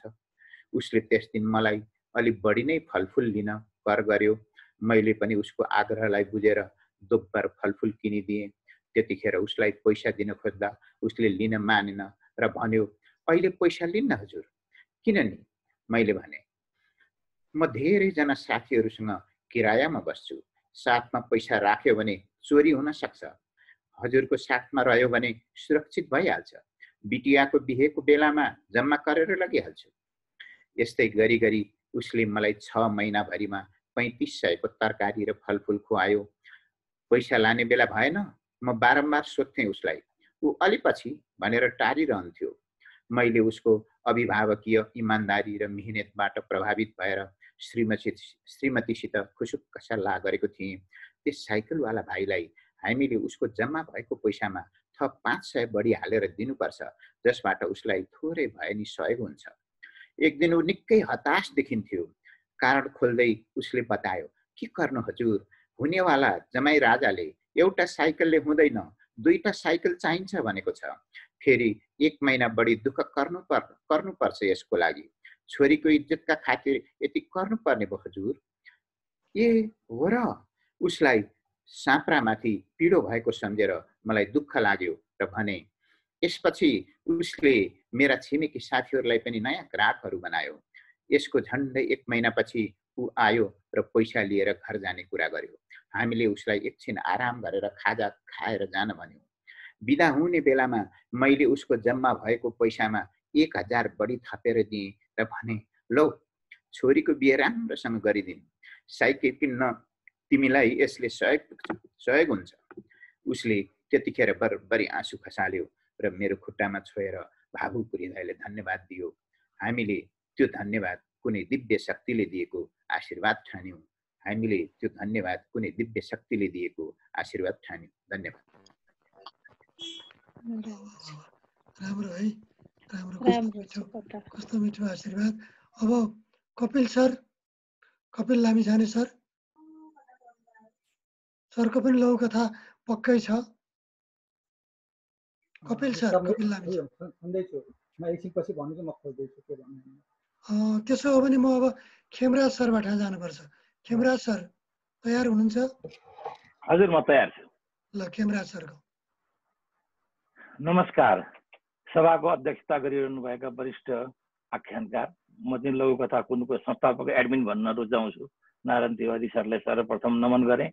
त्यसपछि यो आयोजना गर्ने हाम्रो एडमिन विधान आचार्य सरलाई नमन गरेँ र त्यहाँ उपस्थित हुनुभएका सम्पूर्णलाई नमन गरेँ। फोटोमा हेरिरहेको छु, कतिको नाउँ मात्रै थाहा रहेछ मलाई, नदेखेका धेरै साथीहरू त्यहाँ मैले देखेँ। सबैलाई नमन गरेँ। म पनि लघु कथाको एउटा एडमिन हुँ अहिले, र त्योभन्दा पहिले चाहिँ म यो लघु कथा कुनुको एउटा विद्यार्थी हुँ। मैले अलिअलि लघु कथा लेख्दछु र यही लघु कथा कुनुबाट प्रेरित भएर यहीँबाट सिकेर यहीँका लाइक र कमेन्ट र प्रतिक्रियाहरूबाट लेखेको हुँ। म अमेरिकामा बसिरहेको छु यति बेला। यहाँहरू कतिलाई थाहा छ, कतिलाई थाहा छैन। भर्खरै माता तीर्थ औँसी गएको छ। मैले स्वाभाविक रूपले आमालाई मिस गरिरहेको छु। यस्तो अवस्थामा मैले अलि धेरै पहिला लेखेको, सायद मेरा प्रारम्भकै दिनहरू हुनुपर्छ यो, 2016 मा मे 5 तारिकका दिन मैले एउटा लघु कथा पोस्ट गरेको थिएँ। लघु कथाको शीर्षक छ दरो लौरो। म यहाँहरू समक्ष वाचन गर्न गइरहेको छु। यो वाचन गर्नुभन्दा पहिला यसको एउटा कुरा के भनौँ भन्दाखेरि, पात्रहरू काठमाडौँमा छन्, जागिर खाएर बसेका छन् र आमा बाबु गाउँमा छन्। त्यो गाउँ पहाड पनि हुन सक्ने भयो, त्यो गाउँ मधेस पनि हुन सक्ने भयो। त्यस्तो कन्टेस्टमा यो माता तीर्थको दिन लेखिएको लघु कथा हो। मैले लघु कथा वाचन गर्न सुरु गरेँ। हजुर, भोलि माता तीर्थ औँसी हो, आमाको मुख हेर्न जानुपर्छ। आफ्नो त आमा दैवले चुडिहाले, म पनि सासु आमाको मुख हेर्न हजुरसँगै जान्छु। श्रीमतीको यो भनाइले मैले झट्ट सम्झेँ, हो त नि, पोहोर पनि आमाले छोरा बुहारी आउँछन् भनेर बाटो हेरेर बस्नुभयो, हामी गएनौँ, यसपल्ट त जानै पर्छ। हुन्छ आजकै नाइट चढेर गए त पुगिहालिन्छ नि। श्रीमतीले सहमति जनाइन्। हामी दम्पति सहरमा जागिर खान्छौँ, फुर्सद त्यस्तै हो, मन पनि त्यस्तै हो। भन्छन् नि बाबुआमाको मन छोराछोरी माथि, छोराछोरीको मन ढुङ्गा मुढा माथि। हामी एउटा बहाना बनाउँछौँ, बाबुआमा भेट्न गाउँ जान्नौ। तर यसपल्ट भने जुर्यो। अब हामी गाउँ पुगेका छौँ। आमा यो मिठाई खानु, सुगर छ बाबु। आमा यो स्याउ खानु, दाँत छैन बाबु। आमा यो साडी लाउनु, यो राम्रो साडी कहिले पो लाउनु र बाबु। आमा यो गहना लाउनु, स्वरले मार्छ बाबु। मैले लगेका सबै कुरा सकिए। आमाले हाँसे जस्तो गर्नुभयो। हाँसो कृत्रिम थियो। कुर्सीमा बसेर आमालाई एकटकले हेरिरहे। रुखको पहेँलो पात जस्तो थियो। चाउरी परेको थियो अनुहार। हद बोलेर लगलग कामिरहेका थिए गोडा। थकानले भरिएका, दृष्टि कमजोर भएका आँखा थिए। चर्को मात्र सुन्ने कान थिए। पूर्ण थाकेको शरीर थियो। मलाई आफैलाई खुइया आयो। आमाले लौरो खोज्नुभयो र उभिने प्रयास गर्नुभयो। मैले एउटा हात पक्रेँ। बाबु तिमीलाई भोक लाग्यो होला। टाढादेखि आयो, म भात पकाउँछु। आमाको स्वरले म झसङ्ग भएँ। श्रीमतीले भनिन्, हजुर मुख हेराइसक्यो, आजै नाइटमा जाउँ है, घरमा बिजोग छ, केटाकेटीले के गरे होलान्। आमाले भन्नुभयो, बाबु एउटा दरो लौरो बनाइदिएर जाऊ है, धन्यवाद।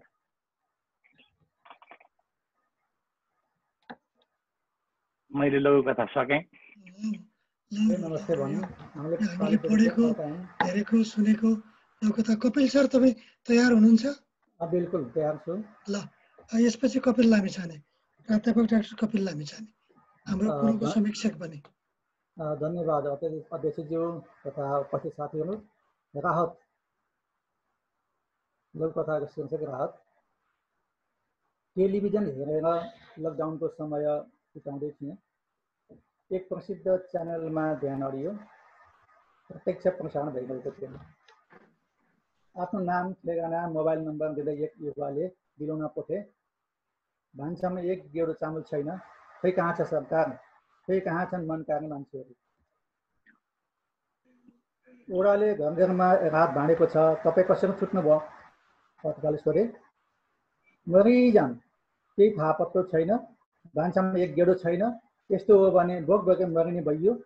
युवाले पनि नआत्तिनुहोस्, हाम्रो मिडियाले पनि तपाईँ जस्ता बेघर विपन्न असहायलाई राहत पुर्याउँछ, कोही भोक मर्न पाउँदैन।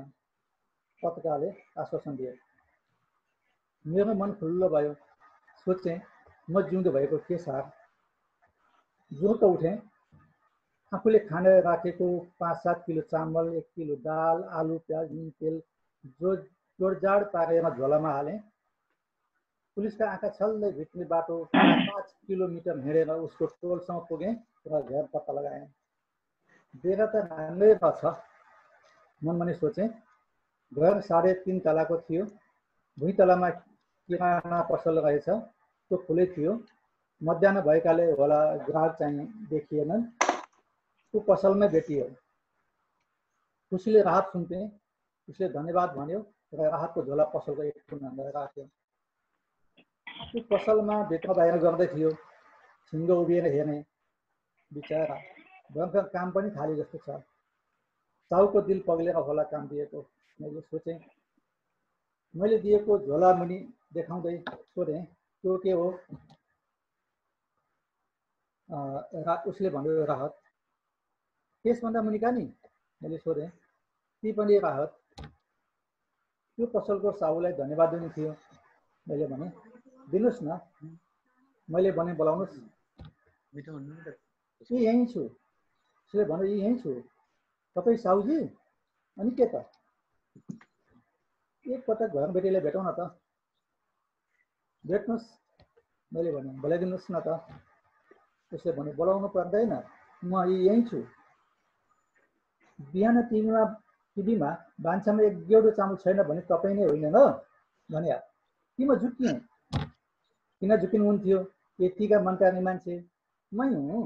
साँच्चै भान्सामा एक जोडो चामल छैन, गएर हेर्नुहोस्, भए पो यहीँ छ उसले भन्यो। धन्यवाद। ल कपिल सर पछि म अलिकति थोरै म यो परिस्थितिको मोड चाहिँ चेन्ज गर्न चाहन्छु। आज हामीसँग यहाँ नेपाल स्रष्टा समाजको महासचिव पुष्पा खनाल पनि आउनु भएको छ। पुष्पाजीको लौकथा कुनोमा चाहिँ त उहाँले पोस्ट गर्नु भएको छैन, र पनि एउटा अतिथि लौकथाको रूपमा पुष्पाजीले आग्रह गर्नुभएको हुनाले एउटा आकस्मिक सञ्चालकको तर्फबाट एउटा आकस्मिक निर्णय गरेर उहाँलाई छोटो 3 मिनटमा आफ्नो लौकथा पढ्न म आग्रह गरेँ। पुष्पाजी।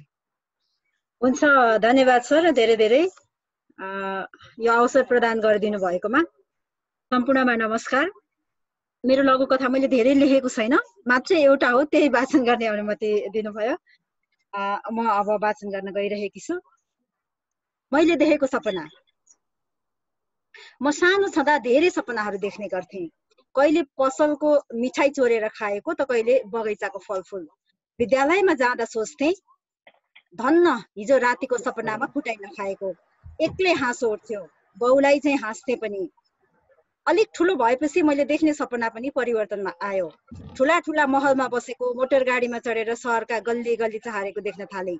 सपना मिठै हुन्थ्यो सपनामै चाख्दा, विपनामा त्यो कसरी हराउँथ्यो त्यसको म अड्कल गर्न सक्दिनँ। बाल्यकालको सपना म बाल्यकालमै भुलेछु, तर यौवन अवस्थामा देखेको सपनालाई साकार बनाउन म सहर हिँडेको धेरै वर्ष भइसकेको छ, तर मैले देखेको त्यो सपना आजसम्म पुरा हुन सकेको छैन। म आफ्नो सिङ्गो सपना मात्र होइन, बहिनीको भविष्य र आमा बाउको अपेक्षाका असीमित जिजीविसाहरूलाई लिएर सहर आएकी हुँ। राजधानी छिर्दा बोकेका ती सपनाहरू अझै पनि आलै छन्, तर आज मैले ती सपनाहरू पुरा हुने सपना देख्न छाडेकी छु। यो सहरमा मैले कहिले नदेखेको सपना एक रात देखेँ। चोकको मन्दिरमा पूजाआजा गर्नेको घुइँचो छ। मेरो कानमा एउटी बालिका रोएको आवाज आउँछ। म बाहिर निस्कन्छु र आवाज आएतिर दौडन्छु। मन्दिर पछाडिको पर्खालनिर एउटी 5-7 वर्षकी बालिका घोप्टो परेर लडिरहेकी छ। चारैतिर रगत पक्षे पोतिएको छ। म तर्सिन्छु उसलाई देखेर र अलि पर सर्छु। मनमा नाना भाँती कुरा खेल्छन्। कतै यो दृष्टिभ्रम त होइन? यस्तो निर्जन ठाउँमा एक्लै केटी, त्यही पनि मध्यरातमा। मेरो भ्रम फाट्यो। वास्तवमा त्यो कुनै पिचास थिएन, ऊ एउटी अनाथ कि। घरमा पेटभरि खाना नपाएर एक साग मिठो खाने र राम्रो लाउने सपना बोकेर घरबाट भागेर आएकी बेसारा केटी थिए। ऊ दिनभर सहरका गल्ली गल्लीमा थुपारेका फोहोरका डङ्गुरहरू, प्लास्टिक र फलामका टुक्रा बटुल्थी र बेचेर बेलुकाको खानेकुराको जो गर्थी। सहरका गगनचुम्बी महलहरूले आकाश चुम्न खोजे झैँ उसका जिजीविसाले कुना काट्छ र गल्लीमा थुपारिएका फोहोरहरूका थुप्राहरू चुम्थे र कोस्रिरहन्थे खाली बाँच्नका लागि। त्यो रात उसले पेटका लागि केही जुटाउन सकेकी थिएन। खोक्रो पेटका लागि ऊ सबैतिर दगुरी, तर केही खानेकुरा मिलेन। नजिकैको धारामा गएर पेटभरि पानी पिई र सडकको पेट मिच्दै थ्याच्च बसी। हेर्दा त्यही समयमा ऊ भएको ठाउँमा 3-4 जना हुल्या केटाहरूको जमात आउँछ। हेर्दा धनी बाबुका छोरा जस्ता देखिने ती केटाहरूको मुखबाट डुङडुङते गाँजाको दुर्गन्ध निस्किरहेको हुन्छ। ती केटाहरूले उसलाई बोलाउँछन् र खानेकुरा दिन्छन्। त्यो भोकी बालिका उनीहरूलाई भगवान मान्दै खानेकुरा कपाकप खान्छे। उसले खाएको ती केटाहरू हेरिरहन्छन् र केही बेरपछि पालै पालो आफूले दिएको खानेकुराको बदलामा ती अबोध बालिकामाथि आफ्नो वंशको उन्मत्त प्यास मेट्न बारम्बार जाइ लाग्छन्। केटी ती यौन पिपासुको हातबाट खुस्किन लाखौं कोसिस गर्छे, तर उसको प्रयास व्यर्थ हुन्छ। ऊ बेहोस भएर ढल्छे। नररूपधारी पिचासहरू त्रसित भएझै केही पर हट्छन् र पर हुँदै अबोध बालिका माथिको बलात्कारलाई जिन्दगीको विजय ठानेर मध्यरातको अन्धकारमा हराउँछन्। पीडाले छटपटाइरहन्छे। सहर निदाइरहेको छ। मैले एक्लै यो दृश्य हेरिरहन सकिन। मलाई चित्ते आएर सक्यो सर, बिलाइन्छ। सारा सहर बिउजान मन लाग्यो। म आत्तिएर उठेँ। बिहान भइसकेको रहेछ। मन्दिर वरिपरि भिड थियो। के भएछ भनेर मलाई पनि जान्न मन लाग्यो। आँखा मिच्दै म त्यहाँ पुगेँ। त्यहाँ मैले भर्खरै सपनामा देखेकी केटीको लास थियो। म भावविह्वल भएँ। धन्यवाद। धन्यवाद पुष्पाजी। लघुकथा चाहिँ प्राय गरेर 300 शब्दभन्दा कमको मात्रै हुन्छ।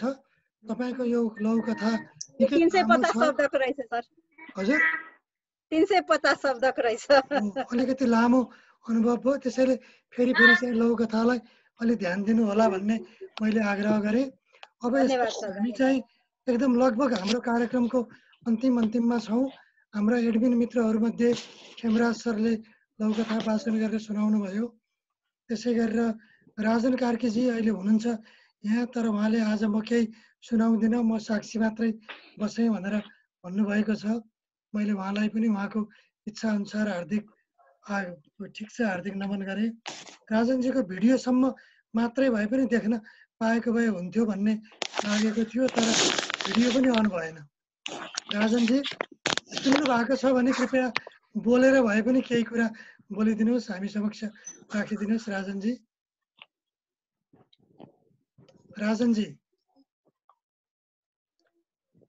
ल, अब त्यसो हो भने लघुकथा वाचन गर्नलाई मैले कि म आफै वाचन गर्नु पर्यो कि मैले नारायण तिवारी सरलाई मैले आग्रह गर्नु पर्यो? ल, मैले वाचन गरेँ, त्यसपछि म नारायण सरलाई म आग्रह गर्नेछु। मेरो कथाको शीर्षक चाहिँ बाबुको मन। बाबा मलाई पुर्याउनु पर्दैन, म गइहाल्छु नि, छोरी भन्दै थिए। बाबुको मन। उनी पनि क्याम्पस पढाउने। छोरीको वार्षिक परीक्षाको पहिलो दिन, लगभग 1 घन्टा मात्र समय बाँकी थियो। छोरी भने आलेटाले गर्दै थिए। स्नातक तहको पहिलो वर्ष, छटपटी भयो होला, स्वाभाविक हो। घरि बाथरुम गई, घरि कोठामा पसेर ढोका लगाई, जानै आधा घन्टा लाग्न सक्थ्यो। उनी मोटरसाइकल पुछपाछ गरेर तयार थिए। उनको कलेजमा पनि अरू विषयका विद्यार्थीको सेन्टर थियो, त्यतैबाट जाने मनसुवामा थिए उनी। छोरी छटपटिएको मुद्रामा निस्की। आमाले माथिबाटै शुभेच्छा दिइन्। छोराले दिदीलाई गुड लकको बुढी औँठो ठड्यायो। उनले मोटरसाइकल स्टार्ट गरे, ऊ बसी, बाबु छोरी हिँडे। बाटोमा सोधे, नानु तयारी ठिक छ नि? त्यति हँसिलो देखिनौ, के छ? ठिक छ बाबा, छोरीले छरितो उत्तर दिए। बाटोमा पनि उसको मोबाइल बजिरह्यो। एकपटक छोटो उत्तर दिए, पर्दैन भन्दा भन्दै बाबाले पुर्याइदिन लाग्नु भएको छ, अब म 5-7 मिनटमा पुग्छु। पहिलो सन्तान, उसलाई छोरीको शैक्षिक उन्नतिमा यस रूपमा पनि सहायक हुन पाएकोमा खुसी अनुभव भयो। छोरीको परीक्षा केन्द्रमा चहल पहल थियो। तल पार्किङ र माथिपट्टि ओहोर दोहोर गर्न मिल्ने ग्रिलको पुल थियो। मोटरसाइकलबाट झर्ना साथ छोरीले भनी, बाबालाई पनि क्याम्पस पुग्न ढिलो होला, जानु जानु। ऊ दौडी। प्रवेश पत्र त छ? ऊ करायो। छ। पछाडि नफर्की छोरी बोली। बाइक घुमाउँदै थियो। त्यही कलेजमा पढाउने उसको साथी देखियो। उनीहरू केही वर्षपछि भेटिएका थिए, कुरा गर्न थाले। छोरी अलि अगाडि पुगेर ग्रिलको पुलमा उक्लने नेर मोडिने ठाउँमा एउटा केटा उसित भेट भयो। दुवैले एक अर्कामा ग्वाम्लाङ्ग अँगालो हाले। केटाले निधारमा मही खायो। अरू केटाकेटी कोही त्यस्तै गर्दै थिए। उनी भने त्यो देखेर साथीले बोलेको पनि सुनेनन्। उनकी छोरीले त्यो केटा फलामे पुल माथिबाट काट्दै थिए र उनी संवाद सुन्दै थिए। आउन त तिमीसितै मन थियो, त्यत्रो वर्ष दिनसम्म ल्याउन लैजानु गर्यौ, झन् आज एक्जाममा मलाई के तिमीसित आउन मन थिएन र? बुढाले बुढी रोकिदिन्छु भनेपछि कस्तो गाह्रो भयो। फेरि तिमी फोन गरेको छ, कति मात्र मिलाउनु? छोरीका वाक्यका सुइराले उनलाई नराम्ररी घोचे। धन्यवाद।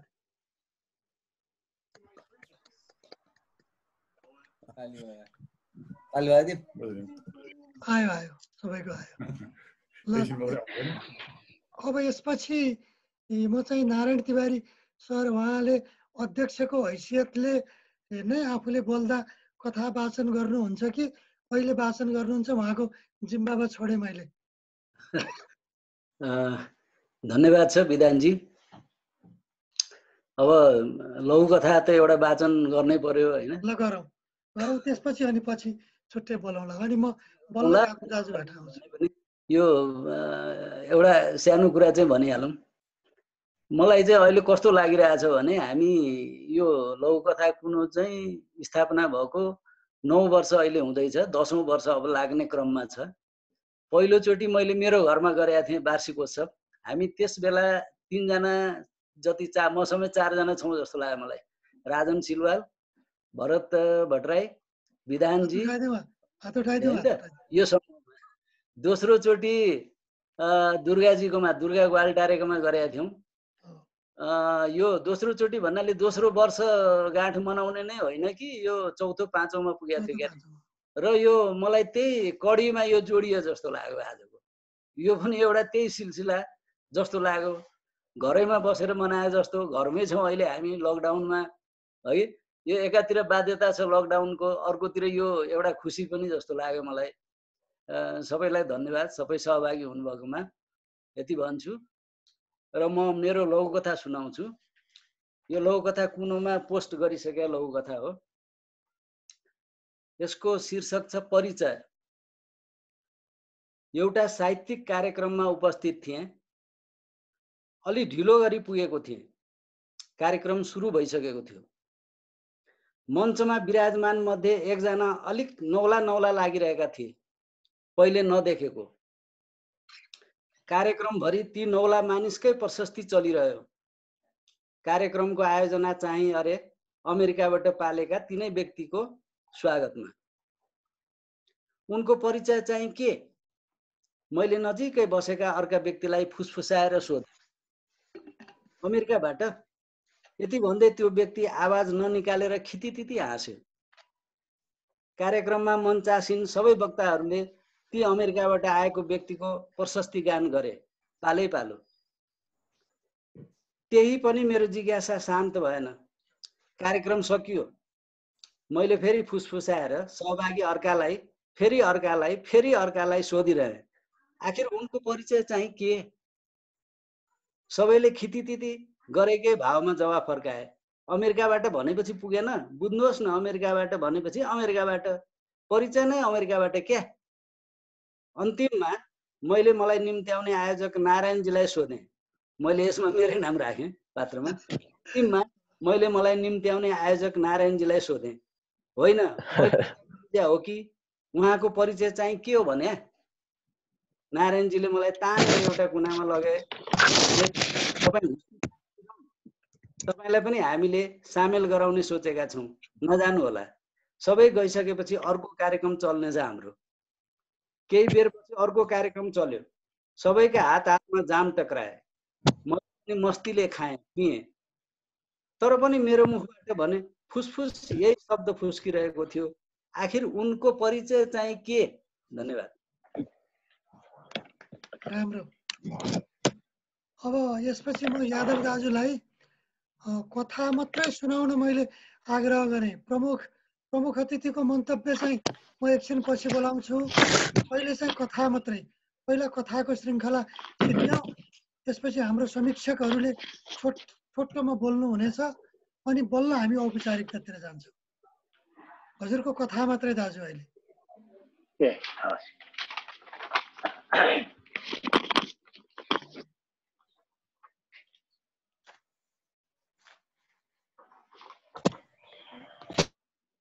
सुन्नुहुन्छ मलाई? सुनिरहेछौँ, हामी सबैले सुनिरहेछौँ। सुनिरहनु भएको छ? सुनिरहेछ। मेरो लघु कथाको शीर्षक छ जीवन सन्तास। घोडा हिँडाएको आवाजले ऊ त्रसित हुन्छ र पछाडि फर्केर हेर्छ। कालो कपडाले अनुहार ढाकेको, हातमा कोर्रा लिएर अरबी घोडामा सवार एकजना अजनको मानिसले उसलाई लखेटिरहेको छ।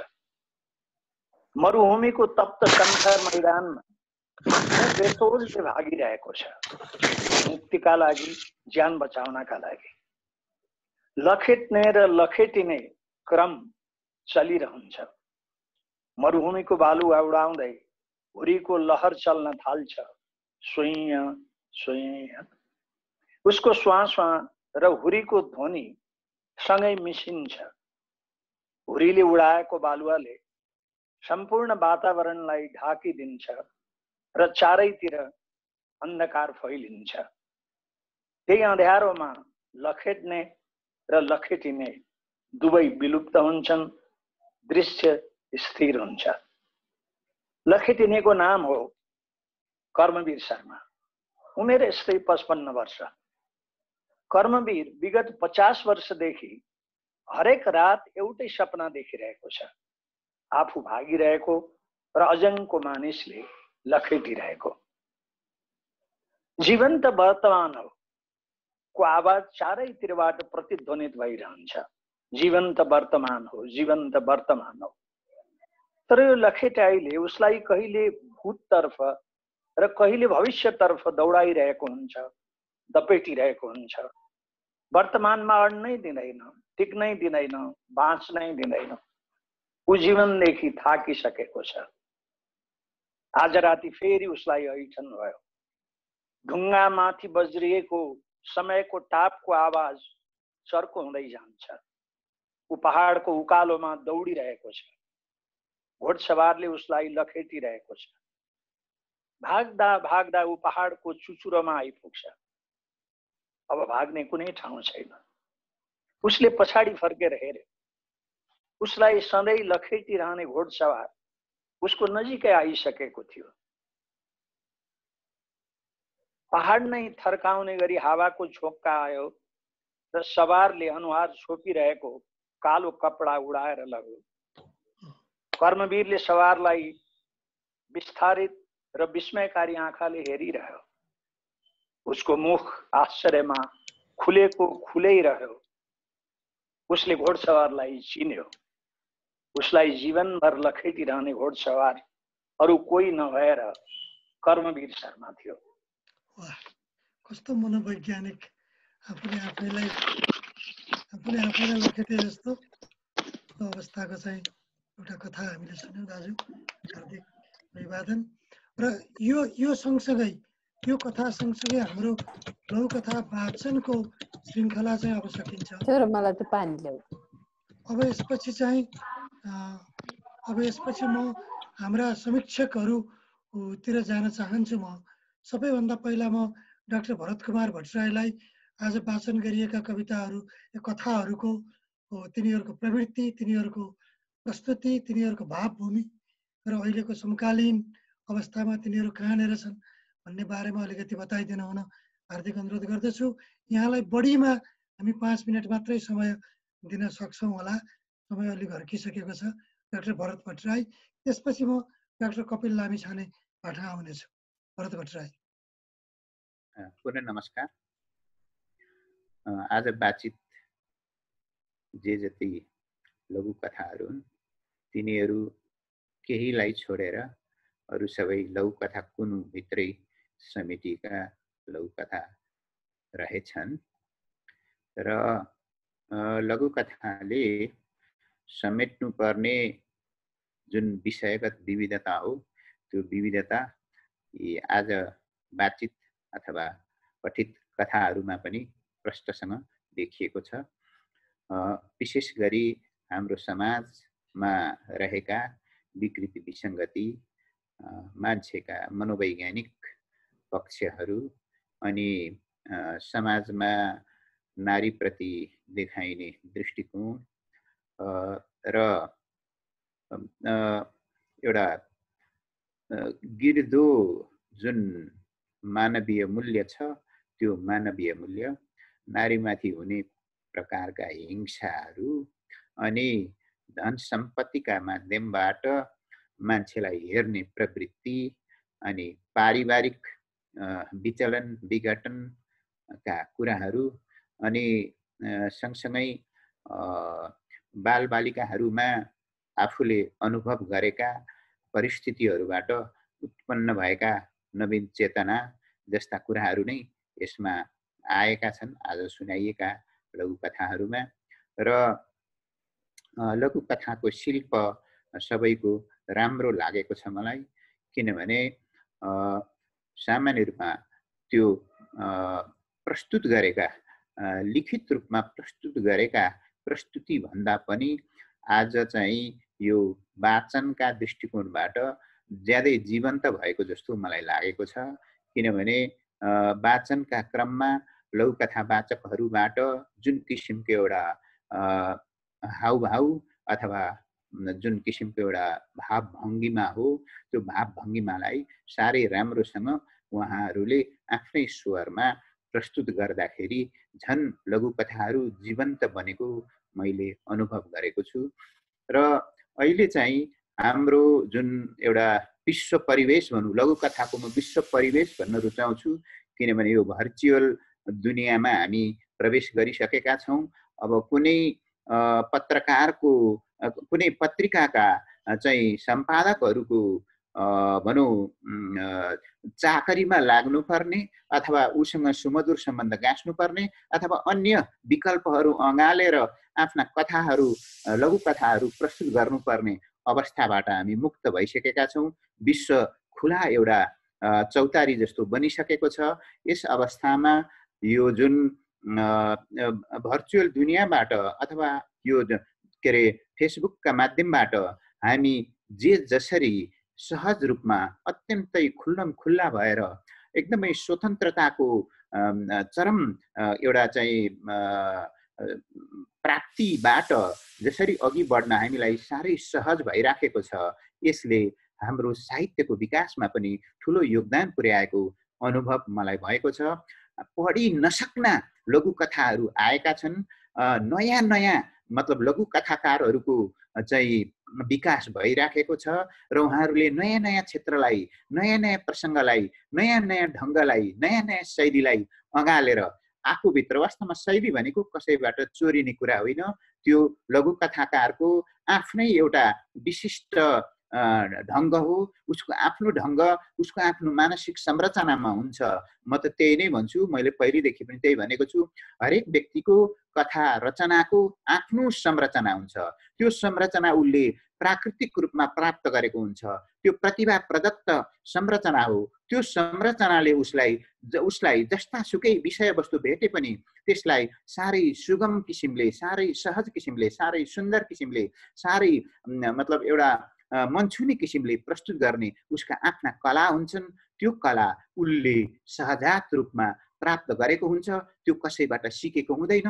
थोर बहुत उसले यता तल माथि गर्न सक्ला, त्यो बेग्लै कुरा हो। त्यसलाई अझ सुसज्जित गराउन सक्ला, तर आधारभूत रूपमा उसले जीवनबाट जुन एउटा जुन प्राकृत संरचना प्राप्त गरेको हुन्छ, प्रातिभ संरचना प्राप्त गरेको हुन्छ, त्यो संरचनाका माध्यमबाट नै ऊ कहिले कथा लेख्छ, कहिले कविता लेख्छ, कहिले उपन्यास लेख्छ, कहिले चाहिँ अन्य प्रकारका साहित्यिक रचनाहरूमा ऊ प्रवेश गरेको हुन्छ, प्रस्तुत भएको हुन्छ र त्यसलाई अभिव्यक्त गर्न प्रयास गरेको हुन्छ। र हाम्रा आज प्रस्तुत भएका लघुकथामा पनि यिनै विभिन्न किसिमका वैयक्तिक प्रतिभाका सन्दर्भबाट प्रस्तुत भएका विविध शैलीहरू हामीले देख्यौँ। ती शैलीहरूमा कतिपय शैली चाहिँ व्यङ्ग्यात्मक बनेको पनि मैले देखेको छु। व्यङ्ग्यका माध्यमबाट प्रस्तुत भएका कुराहरू निकै सुन्दर प्रस्तुति बनेर आएका पनि छन्। र यति भन्दै म आफ्नो थोरै शब्द यतिमै टुङ्ग्याउन चाहन्छु। यो यसरी मलाई एउटा समीक्षा गर्ने अवसर प्रदान गर्नुभएकोमा मित्र विधान आचार्यज्यू र यस लघुकथा कुनाका मोडरेटर अथवा आजको कार्यक्रमका सञ्चालक मेरा मित्रलाई धेरै धेरै धन्यवाद दिन चाहन्छु। र आदरणीय दाजु नारायण तिवारी र आदरणीय दाजु यादव खरेलज्यूलाई पनि धेरै धेरै आभार प्रकट गर्दै सबै सहभागी साथीहरूप्रति नमन भन्दै आफ्ना दुई शब्द यहीँ टुङ्ग्याउँछु। धन्यवाद। धन्यवाद डाक्टर भरत कुमार भट्टराई।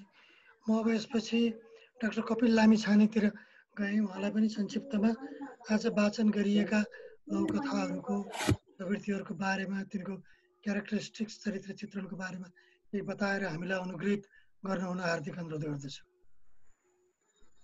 धन्यवाद विधानजी। यस भर्चुअल गोष्ठीका सभाध्यक्ष नारायणजी, अतिथिज्यू, सम्पूर्ण कथावाचकज्यूहरू, आज हामीले झन्डै 2 दर्जन लघुकथा श्रवण गर्ने गर्छौँ। लघुकथा कुनु र फेसबुकहरूमा पाइने लघुकथाहरू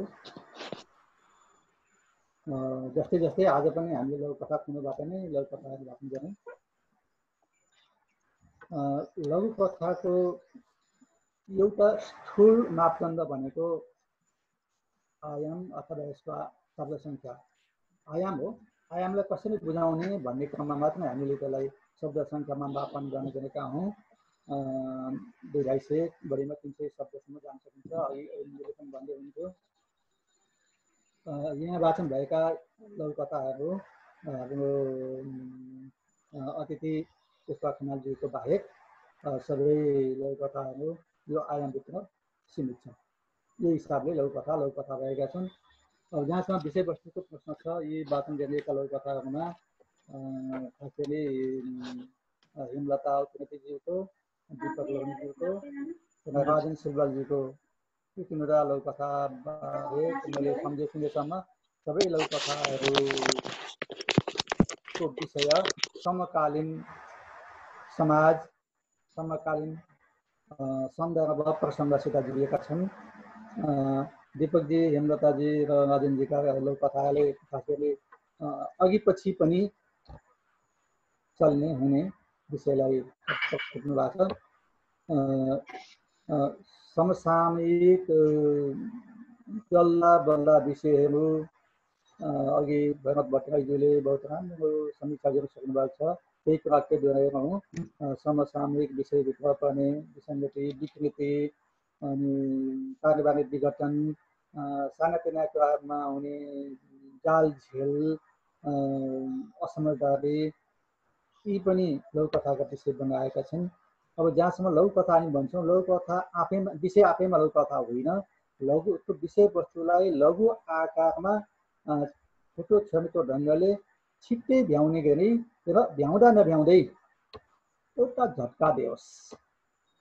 हामी अथवा पाठकले केही सोचिरहेको हुन्छ, त्योभन्दा केही पृथक ढङ्गले जहाँ समापनमा पुगिन्छ त्यो लघुकथा अलिक छोटिलो हुन्छ।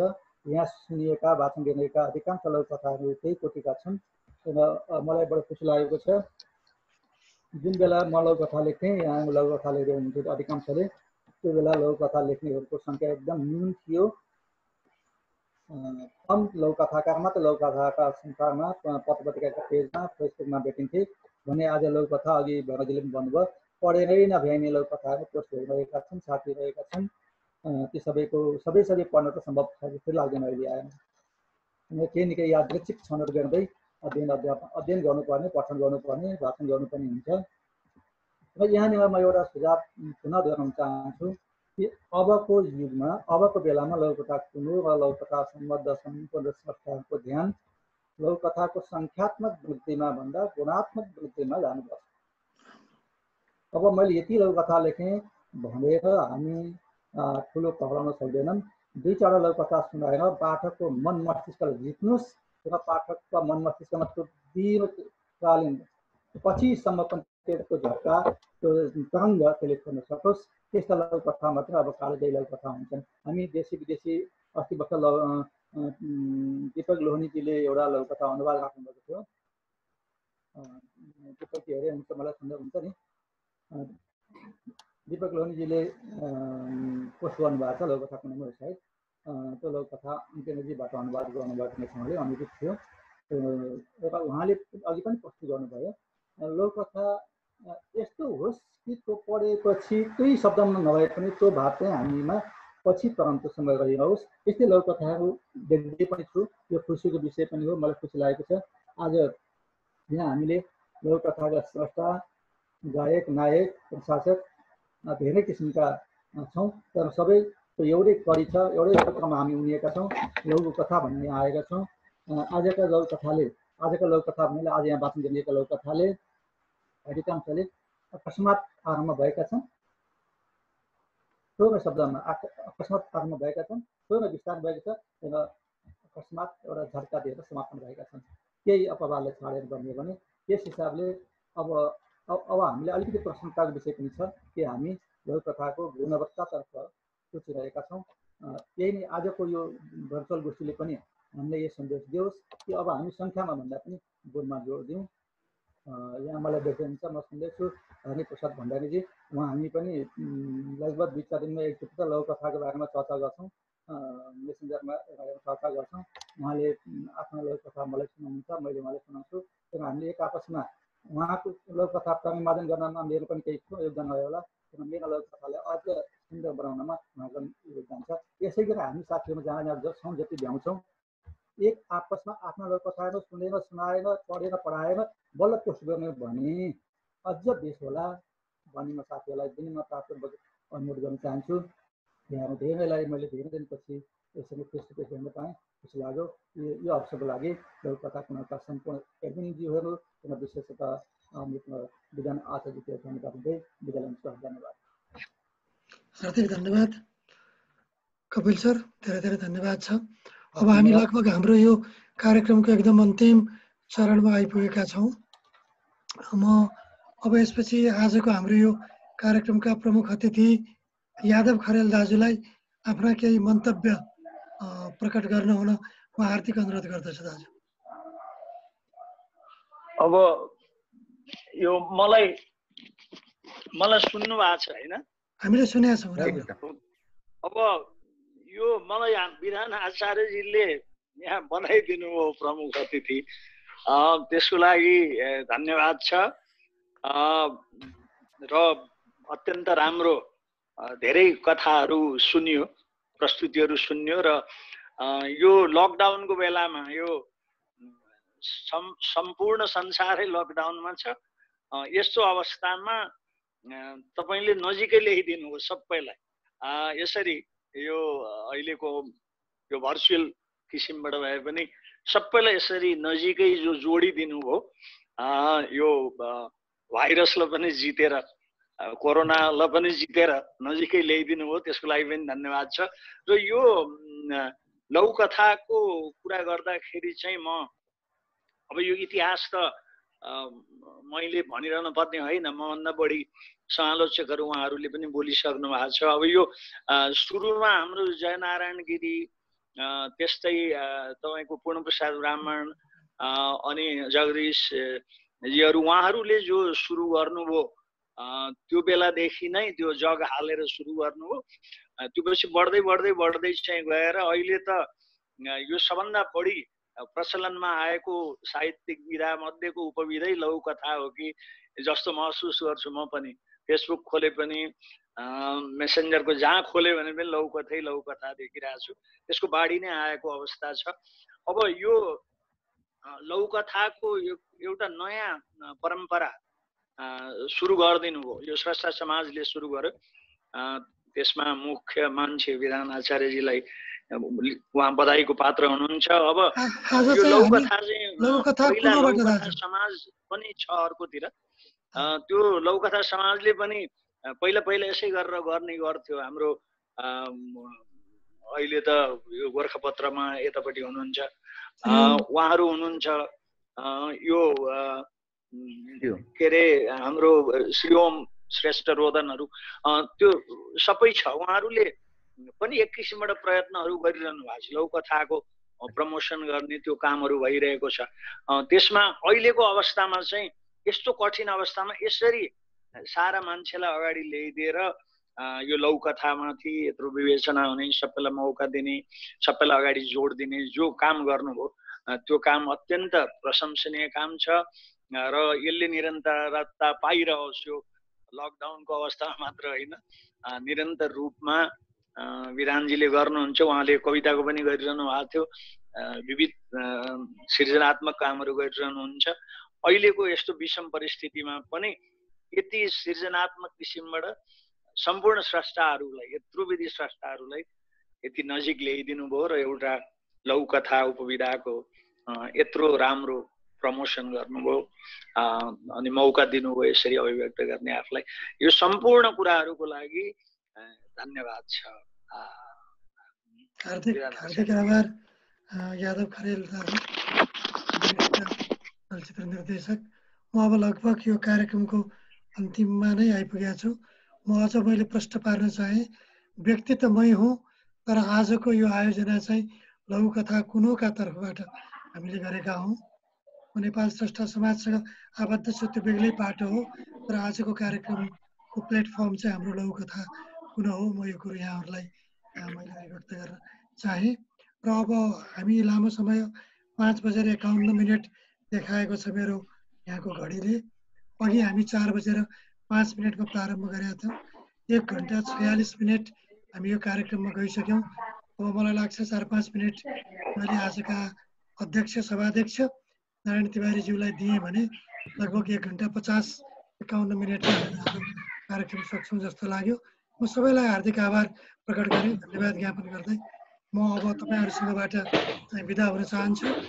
आफ्नो मन्तव्यसहित यो सभालाई विसर्जन गरिदिन हुन म नारायण तिवारीज्यूलाई हार्दिक आजका सभाध्यक्ष नारायण तिवारी। धन्यवाद छ विधानजी। 4 मिनट यो सब प्रमुख अतिथिज्यू यादव खरेल दाई, दाईले त पहिलादेखि नै लौकथा कुनो हेर्दै हुनुहुन्थ्यो जस्तो लाग्छ मलाई।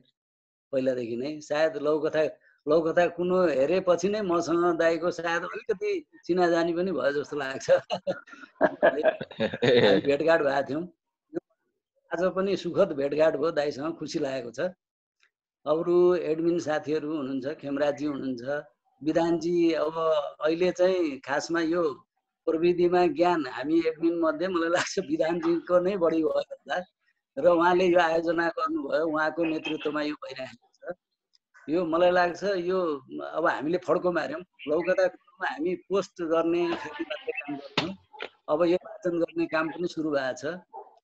र विधानजीलाई एउटा अर्को पनि अनुरोध, यो अब म त जान्दिनँ, मैले भनिहालेँ, यो मलाई लाग्छ यसको रेकर्ड हुन्छ र हामी यसलाई पोस्ट गर्छौँ होइन? गर्छौँ हामी रेकर्ड गरिरहेछौँ, हामीहरूले भिडियो रेकर्डिङमा छौँ। यो लौकथा कुनोमा पोस्ट हुन्छ जहाँसम्म मलाई लाग्छ। अडियो भिडियो सबै हुन्छ रेकर्डिङ। ठिक छ, यसलाई लौकथा कुनोमा पोस्ट गरिदिनुहोस्। र अब यसै गरी यसलाई क्रमशः दिँदा पनि हुन्छ, क्रमशः यसलाई गर्दा पनि हुन्छ जस्तो लाग्छ। अब लकडाउन कहिले फेरि एकचोटि बढाइसक्यो जस्तो लाग्छ होइन? अनि अर्को कुरा, खुसीको कुरा के भने अब यहाँ कति नामले पनि चिनियो होला, कतिको लौकथा पढियो होला लौकथा कुनोमा, प्रत्यक्ष साक्षात् भेटघाटै नभएको थियो। यो कल्याण पन्त उहाँजी, कल्याणजी चाहिँ पोखराबाट हुनुहुन्छ होइन? उहाँको अब धेरै मैले पढिराखेँ, आज देख्नु पनि पाइयो। सायद प्रत्यक्ष हाम्रो भेटघाट भएकै थिएन। धन्यवाद। अरू पनि हामी धेरैजना भनौँ न पहिलोचोटि देखेकाहरू यहाँ धेरैजना हुनुहुन्छ जस्तो लाग्छ। कतिपय कपिलजीहरूसँग त पहिलादेखि सँगै हिँडे पनि, कतिपय यहाँ कुमुद शर्माजी होइन, लक्ष्मी पौडेलजी, देवराज पौडेलजी, यहाँ धेरैजना, हेमलता उप्रेती, विनोदजीसँग अस्ति भर्खर कुरा भएको थियो, च्याट भएको थियो हाम्रो विनोद नेपाल। उहाँसँग चाहिँ लौकथा पहिलादेखि लेख्नु हुँदो रहेछ, मलाई अब त्यति थाहै थिएन, त्यति वाच नगरे। ल भेट्नुपर्छ भनेको थिएँ, आज भेट भयो विनोदजी, आज तपाईँसँग भेट भयो, खुसी लागेको छ है। यो क्रम जारी रहोस् र यो लौकथाको कुनोको एउटा अध्याय अर्को थपिएको छ जस्तो मलाई लाग्यो र राम्रो गर्नु भएको छ, साथीहरूले चलाइराख्नु भएको छ। म अलिक कमै छु, मैले स्थापना गरेको भए पनि अहिले चाहिँ कम हेर्छु म। यो अलिकति घाँटीको स्पोन्डोलाइसिस भएर म कम चलाउँछु, अलिअलि कहिलेकाहीँ रेस्ट गर्छु, अनि फेरि यो ठिक भयो भने फेरि चलाउन थाल्छु, त्यस्तै गरी चलिरहेछ। अरू के भन्ने, बुढेसकाल पनि लागेको हुन्छ, बडा गाह्रो पनि हुँदो रहेछ। प्रविधिको ज्ञान कुरा आयो, लागेपछि लाग्यो गर्ने फेरि मेरो बानी क्या। पहिला त धेरै यो सुरु स्थापना गर्दै यति लाग्यो, यति कुनैमा पनि कमेन्ट लेख्नु छोडिएन होला, कुनै बढियो फेरि लामो कमेन्ट लेख्ने बानी। राम्रो छ मात्रै भने पनि त हुन्थ्यो नि, यो पुगेन, यो भएन, यो चाहिँ राम्रो छ भन्ने बानीले बिगारेर धेरै समय पनि दिनु पर्यो। पहिला दिइयो, यसले पनि सायद यो अलिकति अगाडि बढेको होला। अहिले अलिक कम छ मेरो। साथीहरू लागिराख्नुहोस्, बडा खुसी लाग्यो, यो सबैसँग चिनाजानी पनि भयो। फेरि चिन्जान नभएकाहरूलाई चिन्जान भएकाहरूसँग यो यसरी भेट्न पाइयो, नभए त कहाँ भेट हुन्थ्यो र? कार्यक्रममा गइरहन्थ्यो काठमाडौँमा, अब कार्यक्रममा जाने अनुकूल स्थिति पनि छैन। अहिले यसरी घरमा यसरी भेट्न पाउनु पनि ठुलो कुरा जस्तो लाग्यो मलाई, खुसी लाग्यो। अब सबैलाई धन्यवाद, यादव दाइलाई विशेष धन्यवाद, हाम्रो यो कार्यक्रमको प्रमुख आतिथ्य स्वीकार गर्नुभएकोमा। अरू सबै साथीहरू, संलग्न साथीहरूलाई धन्यवाद, विशेष धन्यवाद विधानजीलाई। यति भन्दै यो कार्यक्रम समापन भएको घोषणा गर्ने त होला, ल है त, समापन।